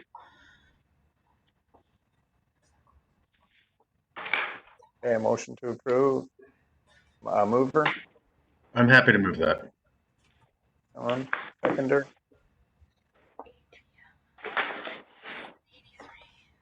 Adele, Here. thank you. Okay, And voice vote. Zero. Deputy Mayor Bylaw? No. Mr. Campbell? Yes, here, agreed. Ms. Coombe? Yeah. Ms. Emery? Yes. Councillor Fletcher? Councillor Fletcher? Might be on mute. Yes. Thank you. Mr. McCray? Yes. Mr. Murphy? Yes. Mr. Smith? Yes. 7 votes in favor, the motion passes. Thank you. Thank you. So Dara, AGM process. And I just as an intro to turn this over to Dara, this is the same process as we have done in prior years, so there is no change. Yeah, this report is our regular report to the board related to how we propose to conduct our annual general meetings. The only wrinkle to the report is that there is some need for us to reach out to the city because normally we will conduct the annual general meeting through the meeting of the city's executive committee. And in light of the fact the executive committee is in meeting at present, we'll need to reach out to the city as to coordinate with them how they want us to administer that process.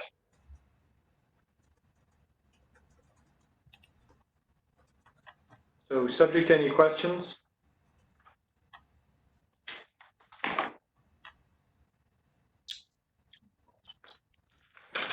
Any? I just have one question. What is 2001064 Ontario Inc.?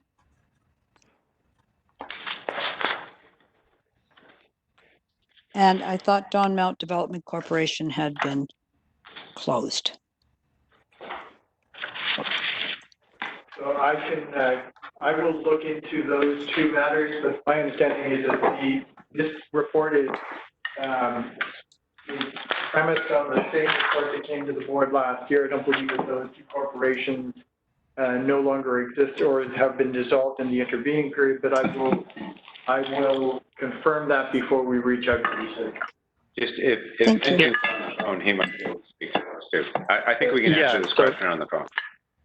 Yeah, Dara, the numbered, through the chair, the numbered company is subsidiary for a commercial property that we own on Elizabeth Street, I believe.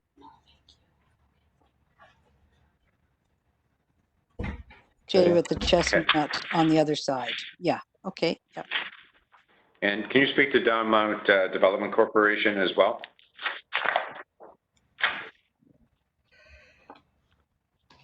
I'm not familiar. I'm not sure when it was. I believe it was brought to the board to be dissolved once all development activities had ceased. I would need to follow up and see what is still outstanding, why the subsidiary still exists. Or is it in a reporting of a partial year and it closed in the year? Yes.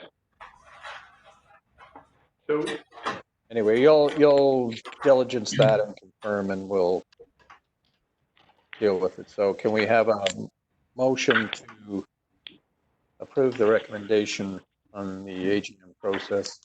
I so move it. Thank you, Councillor. Seconder? Second. That's Nick. All those, can you do a voice vote? Mr. Secretary. Deputy Mayor Bylaw? Yes. Mr. Campbell? Yes. Ms. Coombe? Yes. Ms. Emery? Yes. Councillor Fletcher? Yes. Mr. McCray? Yes. Mr. Murphy? Yes. Mr. Smith? Yes. 8 votes in favor, the motion passes. Great, thank you. Item 8A.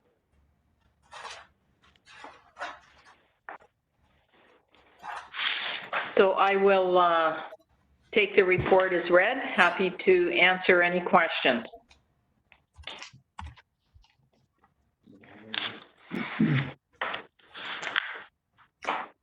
What page is this on again in our material? 189. Right. Sheila, it's Anna here. So yeah.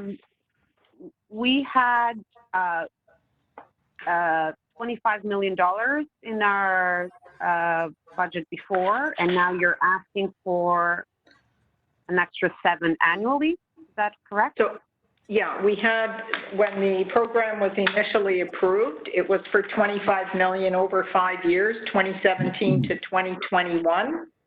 We are looking to expand that 25 million to 39 million. And the reason that we're asking for that increase is that we are addressing more units and we are increasing the scope of work within units. Most of these units haven't been touched in the last 25 to 30 years. And as we work through the program, there are more units requiring work and more units requiring kitchen and bathroom replacements. So can you just identify, sorry, go ahead, Emma. So we're not only doing this when people are moving, we're actually going into certain communities and doing these improvements inside the unit? That's correct. The program's called State of Good Repair. It was opt-in. We found that it was better to bring our unit count up to do an opt-out program so that we take a building, do the annual unit inspection, identify the buildings that are in the worst condition, and then work our way through buildings to do in-suite repairs throughout the entire building.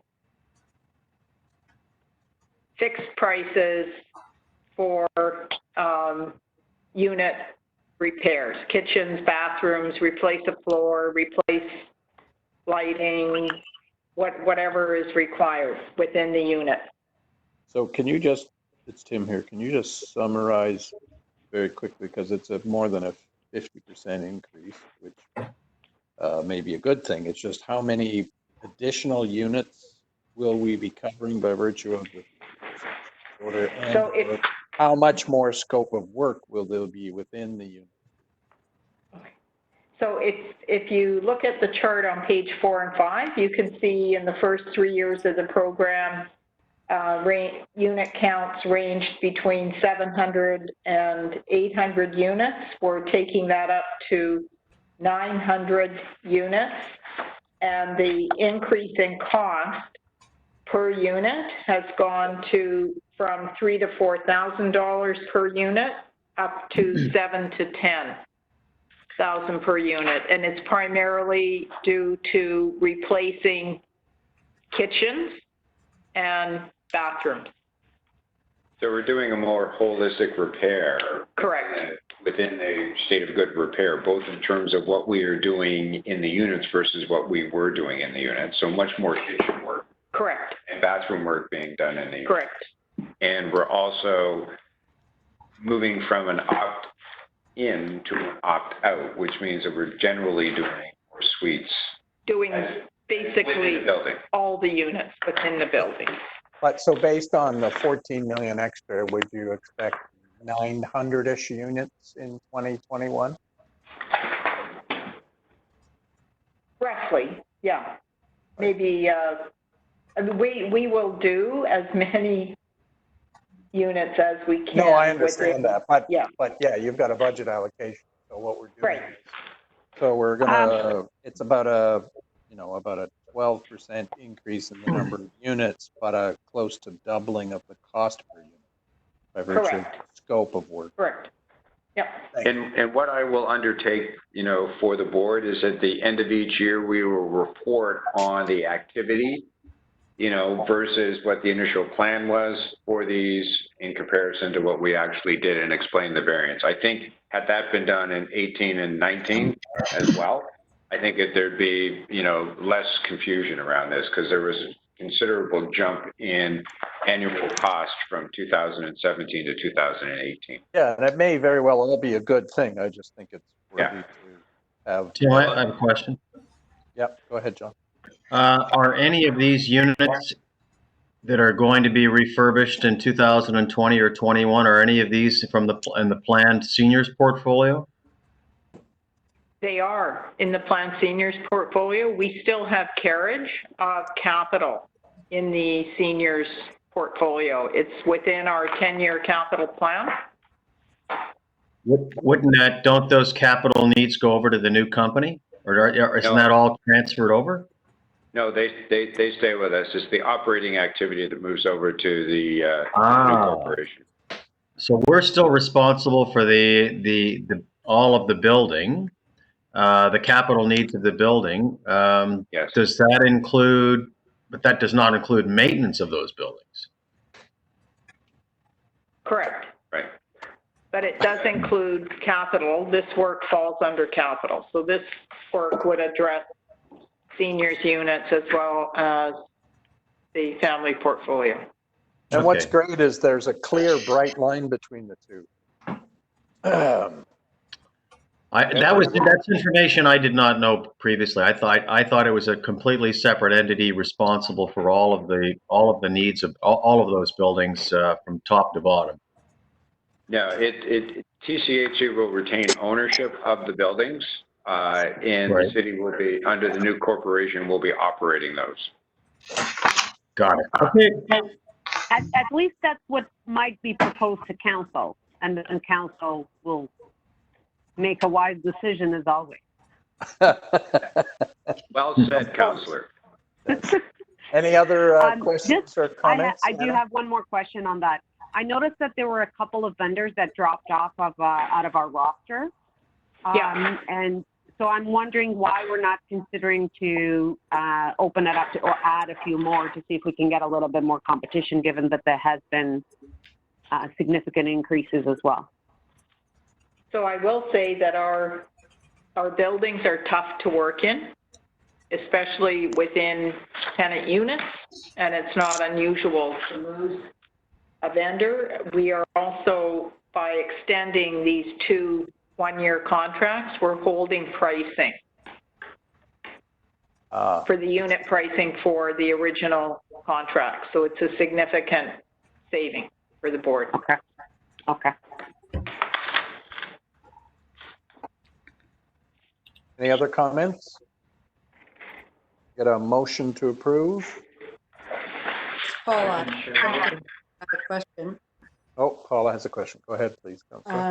Of these vendors, do we ever have contracts with them or secure community benefits agreements based on the size of the contract and how many people they may hire or have to hire or train.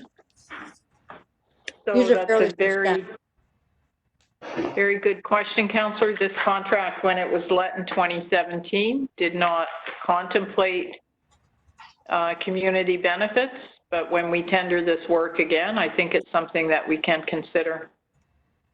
Just remind me how many vendors there are, please. There are 4. And the value of the work? Over 5 years, 39 million. Okay, and for 900 units. So that's fair. Okay, that'd be great if we could do that next time. Thank you. Okay. So I have a motion. Yeah. In relation Anybody to this item? You have a mover?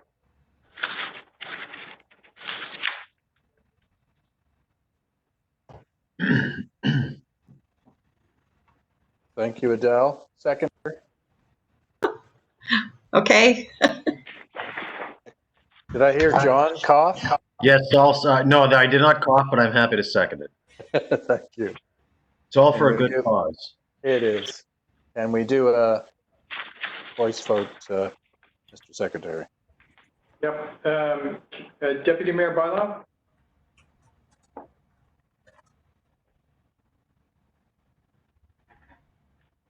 Sorry, Deputy Mayor, you're muted. I unmuted her. Yes, sorry.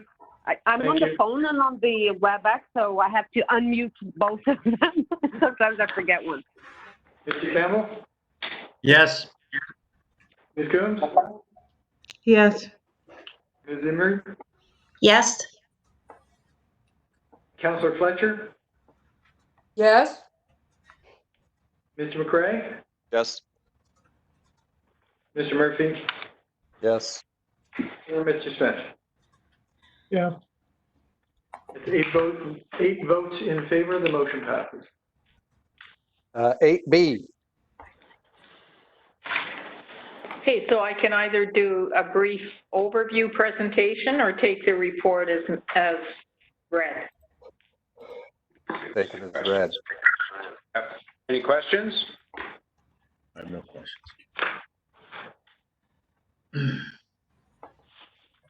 Okay, can we do the same mover and seconder?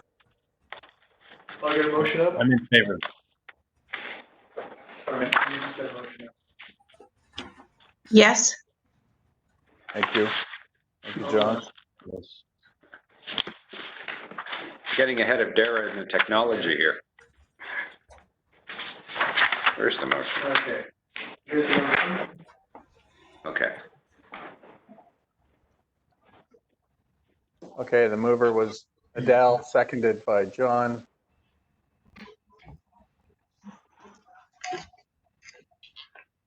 You want me to take the roll call on this while you're typing that up, Dara?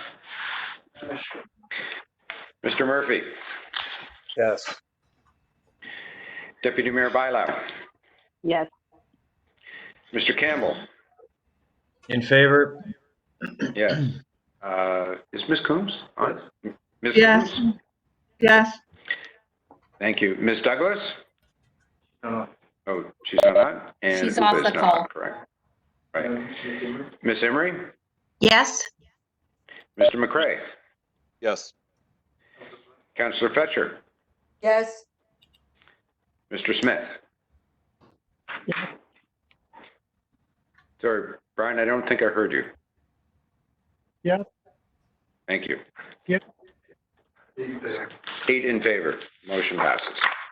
Great. 8C. Again, we'll take it as read and subject to question.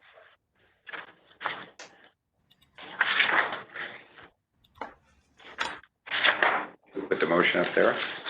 Put the motion up. If we will have the same mover and seconder.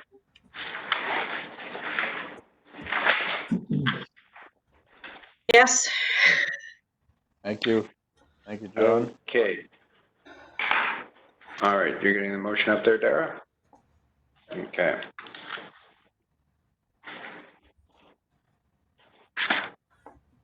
All right. Mr. Murphy. Yes. Deputy Mayor Bylaw. Yes. Mr. Campbell. In favor? Ms. Coombs. Yes. I'm just confirming Ms. Douglas is not rejoined. Okay. No. Ms. Emery. Yes. Mr. McCrae. Yes. Councillor Fletcher. Yes. Mr. Smith. Yes. All right, we have 8 in favor.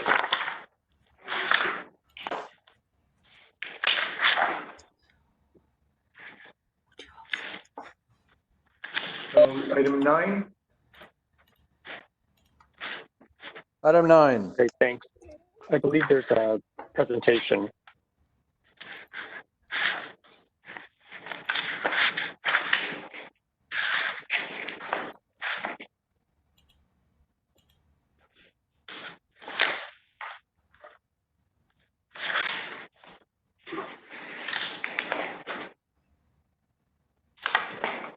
Charmaine is sharing the presentation. About to? There it is. Okay. Great. So this is for the Lawrence Heights revitalization for phase 2 and 3, the initial development proposal. In 2019, City Council adopted a new approvals framework for TCHC revitalization projects. This created the requirement for an IDP, an initial development proposal. An IDP is required at this point for us to proceed, and we're intending that phase 2 and 3 be approved together, but it will still be constructed through a series of sub-phases. The exact timing and configuration will be confirmed once a developer partner has been procured. Ultimately, this IDP provides an outline of the project concept. City staff are to review the IDP and, if deemed satisfactory, recommend to the Planning and Housing Committee for approval to City Council. As you can see on this slide, these are the stages for the IDP. Right now, we're at stage 1, and this involves working with City Planning, the Housing Secretariat, and CreateTO to finalize the IDP and to receive TCHC board endorsement. This will also go to the Strategic Planning and Management Committee, which is an interdivisional committee chaired by one of the deputy city managers, and then forwarded on to the Planning and Housing Committee and City Council. Stage 2 will involve the issuance of an RFP for the selection of a developer partner, which will then come back to the board for approval at that time, and it will also get forwarded to City Council for approval as well. And then finally, in stage 3, that is when we will deliver the implementation of phases 2 and 3 of Lawrence Heights. The next slide shows the proposed phasing. It's attachment 3 of your report, page 151 of your board package in the public package. Phases 3 and 4 are proposed to be swapped in the IDP to allow for construction to continue on the east side of the island before moving to the west side. So right now, phase 4 is actually the yellow portion, and phase 3 is actually the purple on the west side of the island. So we're proposing to swap those two. Merging phases 2 and 3 together allows for a more balanced public and private development model. Phase 2 has significant public infrastructure, and phase 3 has more market density. So that'll help offset some of the infrastructure and public amenities costs that we have to deliver in phase 2. The secondary plan allows for 4,400 market units and 1,208 TCHC rental replacement units. The secondary plan allows densities and heights that would permit about 6,100 units. But when the Lawrence Heights secondary plan was passed by City Council, they imposed a council cap of 5,600 units. So if you go to the next slide, this is table 1 in the report, or page 141 of your board public package. And as you can see, this is what's proposed for phase 2 and 3. I'll just highlight that 130 potential net new affordable rental units within the existing zoning is being proposed, and that amounts to about, the breakdown is about 77% market, 19% RGI, and 4% net new affordable rental. And then the next slide shows you our proposed timing. I just wanted to have a caveat that this is pre-COVID timeline. So we provided two different scenarios. The top is if we go to council in September of 2020, then you'll see an RFP and a developer partner selected by Q3 of 2021. And then on the delayed schedule, if we don't hit council until January 2021, then the developer partner won't be selected until the end of Q4 2021. And then before I go to the last slide, there was just to highlight some of the achievements in phase one. We've connected 750 plus tenants and residents of Lawrence Heights to training and job opportunities. 58 of these are full and part-time jobs. 55 are training and apprenticeship opportunities, 77 training and apprenticeship opportunities, 123 youth internships, and 77 animator positions were created.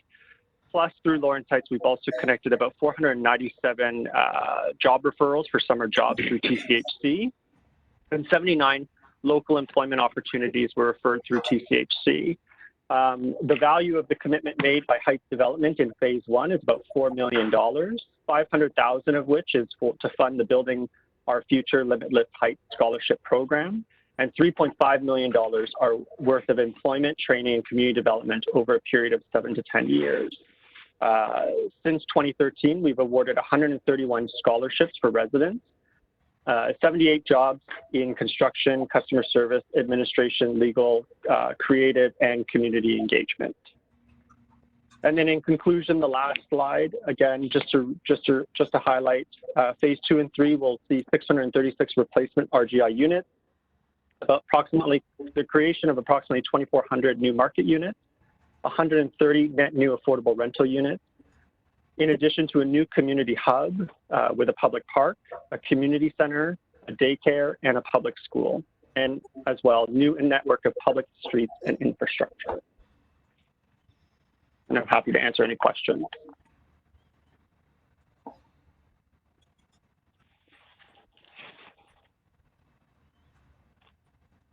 Okay, any questions,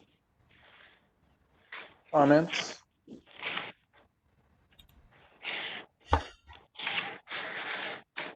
I think this comes with a minor spending authority, right? Correct. There's a request for approximately $200,000 for additional pre-development costs associated with preparing phases 2 and 3 for the issuance of an RFP. Vincent, just a quick question on the, you said it has a new school, community centers, and so on. I know that there has been conversations with other levels of government. Do we have any commitments already? Not at this time. But the community center, the base community center, the one that's included in the secondary plan, is in Parks, Forestry, and Recreation's 10-year capital plan, so it's already been allocated. Similarly, the capital commitment for the daycare as well. So right now for this redevelopment, the only one at the table is the city so far. Correct. Thank you. Sorry, I dropped off that call for a second. I don't know if anybody noticed, but anyway, I'm back. And I was going to do a motion, but I think I'm just going to ask, what I'd like to ask is that before the RFP is approved for phases 2 and 3, that the Tenant Services Committee review the phase 1 of the community benefits at Lawrence Heights. Hello? Paula, we just missed the last maybe 10 seconds of what you said. Something came in and overrode you. Oh, okay.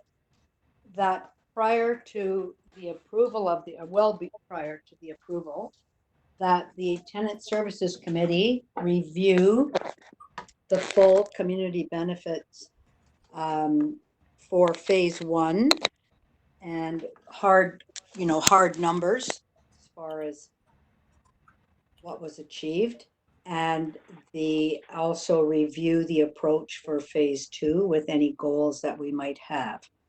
So that would be specific to Lawrence Heights.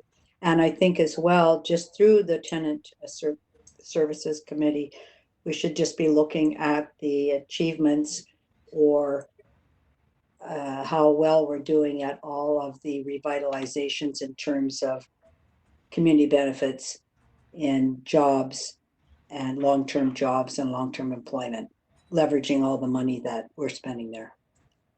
Excellent idea, and we will bring that forward. So I don't know when our next meeting would be, but I'd like to start a very close look at that, including the Regent Park report that was tabled at City Council, that would go to the Tenant Services Committee. Now, would you like me to write everything out and send it? I was trying, and that's when I knocked myself off, but I'm happy to. Actually, if you can send that to me, Paula, I would appreciate it. That way we make sure we're properly prepared. I'll send it directly to you. I was going to have the board pass it, but I think everybody's heard that. And we could have consensus on that. That would be great. Thank you. Yeah, I think that's a great idea, and I think we would, I certainly for one support it, so I think we'll view it as consensus. Let me just say, has anyone got a problem with that idea? No, so we have consensus, Councilor. Great, thank you so much. Idea. Do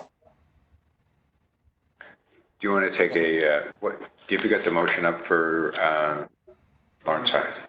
Yes. So who would like to move the motion? Is that you, Brian? Thank you. Yep. Seconded.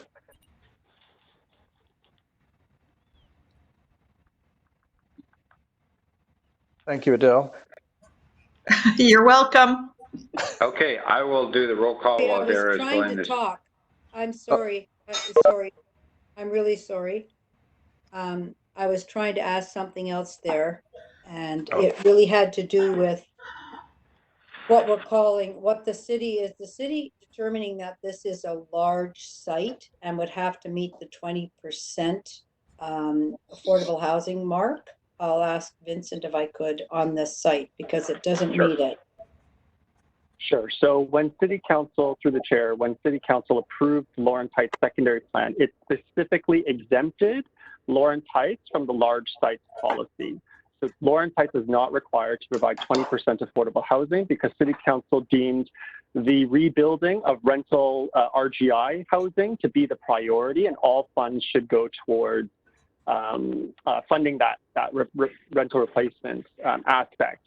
Now, if we go in for a rezoning or an official plan amendment to increase densities, of course, then it will be reviewed at council at that time, and they'll have the opportunity to include any requirements at that time if they so wish.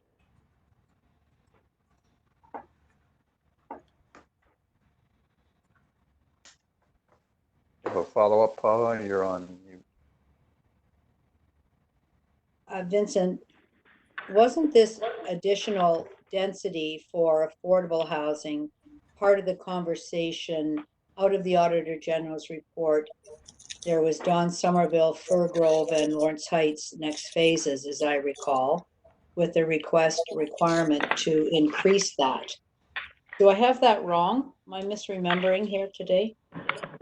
So as per the Auditor General's report, I believe they highlighted that Lawrence Heights was the only council city planning approval that explicitly exempted from the large sites. And they said that on the other revitalizations, city planning was vague in whether we needed to comply with the large sites policy or not. So Lawrence Heights was the only one that gave an explicit rationale for why we weren't meeting the large sites. That's not to say that the Auditor General did highlight that all revitalizations have the opportunity to increase affordable housing. And when the report came to the Housing Committee about the Auditor General, it identified the 3 sites. Is that right? That were in. You're correct. Yes, and Lawrence Heights was one of them. And city staff was asked to work with you to increase the number of affordable units. Because how many affordable units were there in phase one. I believe it was maybe 4 or 1. I can't remember.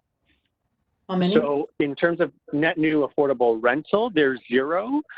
There were some affordable home ownership units in the first phase. How many? 4. So I believe so, yeah. So I guess that's where, in looking at this, I think we really have to make sure that we're squeezing out as much as we can, and that I'm sure the board's very familiar with that report from the planning and housing, where it was identified that there were no new affordable, what we'll call affordable units built. There was just market condos and RGI.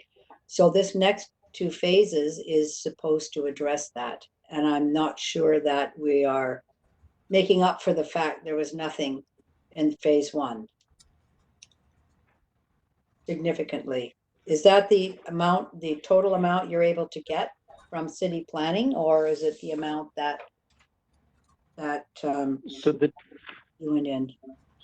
Sure. So through the chair, 130, we're proposing 130 units could be accommodated within phase 2 and 3 of net new affordable at this time, just given the existing zoning and density permissions across Lawrence Heights. And then if some additional affordable rental units could be accommodated in phase 4. Of course, all of these, if we decide to go for additional densities, all of the numbers could increase. But at this time, we're being conservative by providing net new affordable rental of phase 2 and 3 of 130 units that fits in with the existing density and zoning permission. Just tell me, Vincent, how many acres is phase 2 and 3? And the timing again for phase 2? Phase 3 is very far out, isn't it? It's up to 2037. Yes, anticipated 2023 start till about 2033 or potentially later. Is that phase 2 or phase 3? I don't have that chart in front. Phase 2 and 3 combined. That's the overall time frame that we're anticipating. I saw the overall time frame divided up on the chart that you had. Phase 2 had a separate time frame from phase 3, or did I not see that properly? The charts that were provided in the PowerPoint or were about the RFP time? Yeah. Just now. So that was yeah, so on the PowerPoint presentation, that was for the ICP process. And what were the years for phase 2? And then for phase 2, I'm going to call a friend. Jessica Hawes is the director. She's on this. Maybe you could just get that chart. Maybe you could just move back online to show me that 4 phases of Lawrence Heights, please. Maybe Derek could do that. Sorry, people. It's a big deal. But I think, so what Paula wants to go to, Dara, maybe have to go back to the presentation. Right.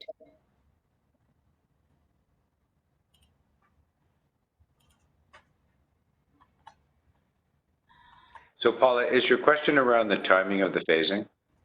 I want to see the timing of those 2 phases. I just want to go back to that chart and then the numbers chart, because I think we really do have to be satisfied that, given it's altogether 1,000 acres, that we have maximized the land use. And I know that might mean something has to change a bit, but that's a lot of acres. So as that presentation's been pulling up, just a correction, it's 100 acres, not I'm sorry, 1,000. yes, it's 100. Yes, not 1,000. Sorry, put an extra 0 there. I'm What's putting the an extra factor of 0 10 on your between paycheck friends, too. Paula? Jason, I'm putting an extra 0 on your paycheck this month too. I like zeros. So the acreage for phase 2 and 3, we're talking about 45 acres out of the 100. And then you'll see, so if you go to slide 3, Dara or Charmaine, you'll see the phase build out. Oh man, get to slide 3. You can't go and click on that on the side? There it is. I see it's in the next slide. You can't get to the next slide. Yeah, there we go. Yeah. So you'll see, You see phase 2. Yep. 2020 to 2028, and then phase 3, 2027 to 2033. And I think that's what I wanted to, phase 4 is long after we're on the board or maybe still on the planet. But I do think that we should be looking at that phase 3 and how we're allocating those extra units. Because phase 2 and phase 3 altogether have 130 affordable and 3,200. So phase 2 and 3 has about 2,400 market, 636 TCHC rental replacement, and 130 affordable rental.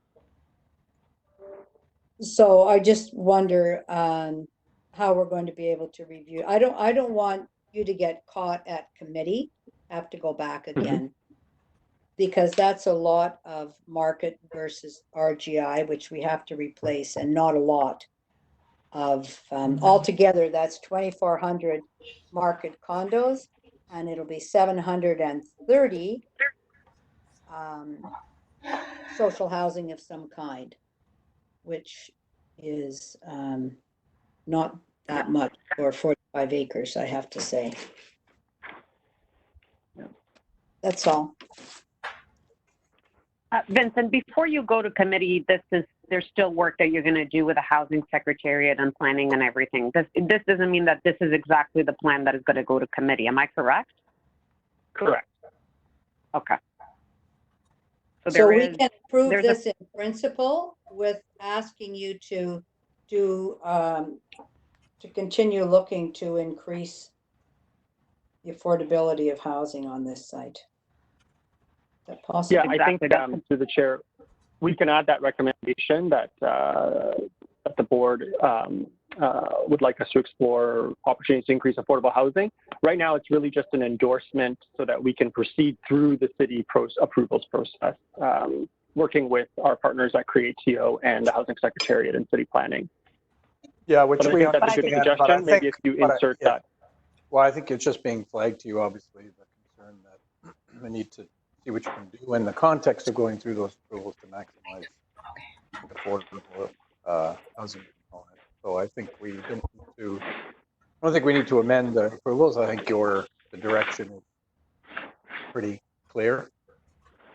Well, I think we need to state that clearly from the board that we'd be interested in maximizing the number of affordable housing units on this 45 acres. Well, yeah.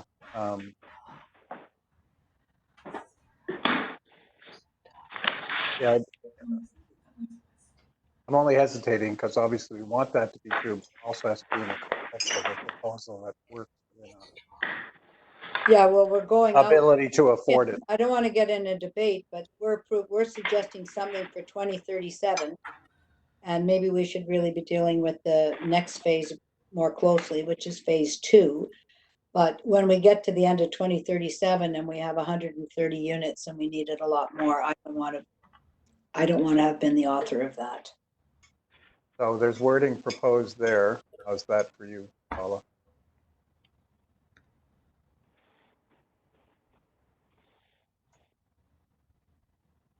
Okay, if that works, if we understand, that means that that's what we're really intent on, because I know that there will be people at the city intent on that. So I want to give you a little room there, Vincent. Not quite as much room as I gave you on the acres or your salary, but at least a little more. Vincent, Sarah, are you okay with that language? Yep. And are the movers and seconders okay? They are the same. No. I am. And Brian? Do you want me to do the vote? I can see the motion. Okay. So I'll take the vote. Deputy Mayor Bylaw? Yes. Campbell? In favor? Ms. Coombs? Yes. Ms. Emery? Yes. Councillor Fletcher? Yes. Mr. McRae? Yes. Mr. Murphy? Yes. Mr. Smith? Yes. That's 8 votes in favor, the motion passes. Great, thank you. So we're at the Ruben Tomlinson recommendation. Sarah? Sarah, over to you. This is an information report, and I'm sensitive to the time. The report starts at page 221 of the consolidated materials. I do have a presentation that highlights for the board. There are a number of attachments to the report that are existing board policies that have, with the assistance of external counsel, been amended in light of the Ruben Tomlinson recommendations. I have a presentation that I can provide to the board now that will take you through those changes, subject to the board's direction that they want to proceed otherwise. Mr. Chair, I'm wondering if we should at 2 o'clock. Yeah. If we should defer this one. Yeah, I think I'm kind of in that boat because the thing I'd like to have highlighted is, and maybe it's in there and I've missed it, is obviously the changes that we've made kind of on a rolling basis. But is there anything urgent about this if we're just receiving it? Only what's urgent is that we committed to bring it back to the board within this time. And so in the circumstances, the board, there's no challenge from the perspective of moving the measures forward with the board deferring its consideration of the matter. We will continue to move forward with this matter consistent with the information in the report and bring it to the next board meeting. Yep. And I think we should share it, whatever. So if people have questions about this, I think it's sharing those questions by email with Darren. And as well, I'm happy to post the PowerPoint presentation now, which would make clearer how the attachments to the report reflect the changes that Ruben Tomlinson recommended. So that that PowerPoint presentation, like the public report on the matter, is out there well in advance of the next board meeting. Yes, thank you. We do need approval on the next item, though. Yeah, so we do have a motion to defer this matter. Paula. Seconded. I'll second it. John. John seconds. Oh, we lost your screen there, but. Okay, so I'll just go through the roll call while Dara's taking care of that. Mr. Murphy? Yes. Deputy Mayor Bilow? Yes. Mr. Campbell? Yes. Ms. Coombs? Yes. Ms. Emery? Yes. Mr. McRae? Yes. Councillor Fletcher? Yes. Mr. Smith? I'm not sure what I'm voting for because I got kicked out of the meeting and I've had to come back in. Then we are deferring discussion on item number 10, the implementation of the Ruben Tomlinson recommendations. It was for information only. Great. Okay. I agree. Okay. Just one matter before we move to the last one. On item number 7 before the board, there was a question about the status of the Don Mount Court Development Corporation. And if the board references pages 154 and 155 of the consolidated material, staff was reporting that that corporation is to be wounded up in 2020. Or wound up in 2020. Wounded. So that's its current status. Okay, can we wound it up item 11 then? We're going to wound it round it. I'm never going to forget that. All right, so All that's right. Roseanne, or is that you, Kevin? I think Roseanne can speak to it. Yep, these are These are standard mortgage renewals. We do need a board resolution in order to proceed with renewing it. There are 3 existing mortgages. 2 were started in 2010 and are up for renewal. All 3 are up for renewal on June 1st. The total is $12.5 million, and for actually 2 with Scotiabank and 1 with TMHC. Any questions? Any questions? Okay, we can, sorry, go ahead. It's Nick. Sorry, just my only small question on one of them was the amount is so small. Does it make sense not to consolidate these mortgages and issue sort of larger borrowings? No, so these are actually mortgages that are they're administered through the Ministry of Housing. So they're part of in 2001, the Ministry of Housing assumed responsibility to facilitate all of these, and we have to go through them, and what they need is a board resolution to proceed with the renewal. We would not be able to consolidate them, no. Okay. Hey, mover? Nick, are you okay to move? I'm okay to move. Seconder? Yes. Thank you, Brian. And Dara or Kevin do the voice, please. So, Want me to do the voice? Sure. Mr. Murphy? Yes. Deputy Mayor Bylau? Yes. Mr. Campbell? Yes. Ms. Coombs? Yes. Ms. Emery? Yes. Mr. McCrae? Yes. Councillor Fletcher?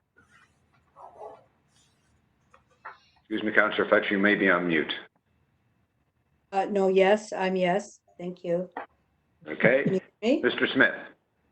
Yeah. We have approval. 8 votes in favor, that motion passed. Great, thank you. So is there any other business? Hearing none. Not Can on I have a our motion? agenda, Mr. Chair. Yes. And I then have a motion to terminate the public meeting. All in favor? So John moves. I see Nick seconding. All those in favor? Thank you, everybody, for your patience. It was a very, very long day, but we much appreciate it. Thank you. Well done. Well done to the staff. Yes. Yeah. Yes, thank you. Very good. Thank you. Thank you very much, Tim. You did a great Thank you, job. folks. Thank you, folks. Thank you. Thanks, Bye-bye. everybody. Bye-bye.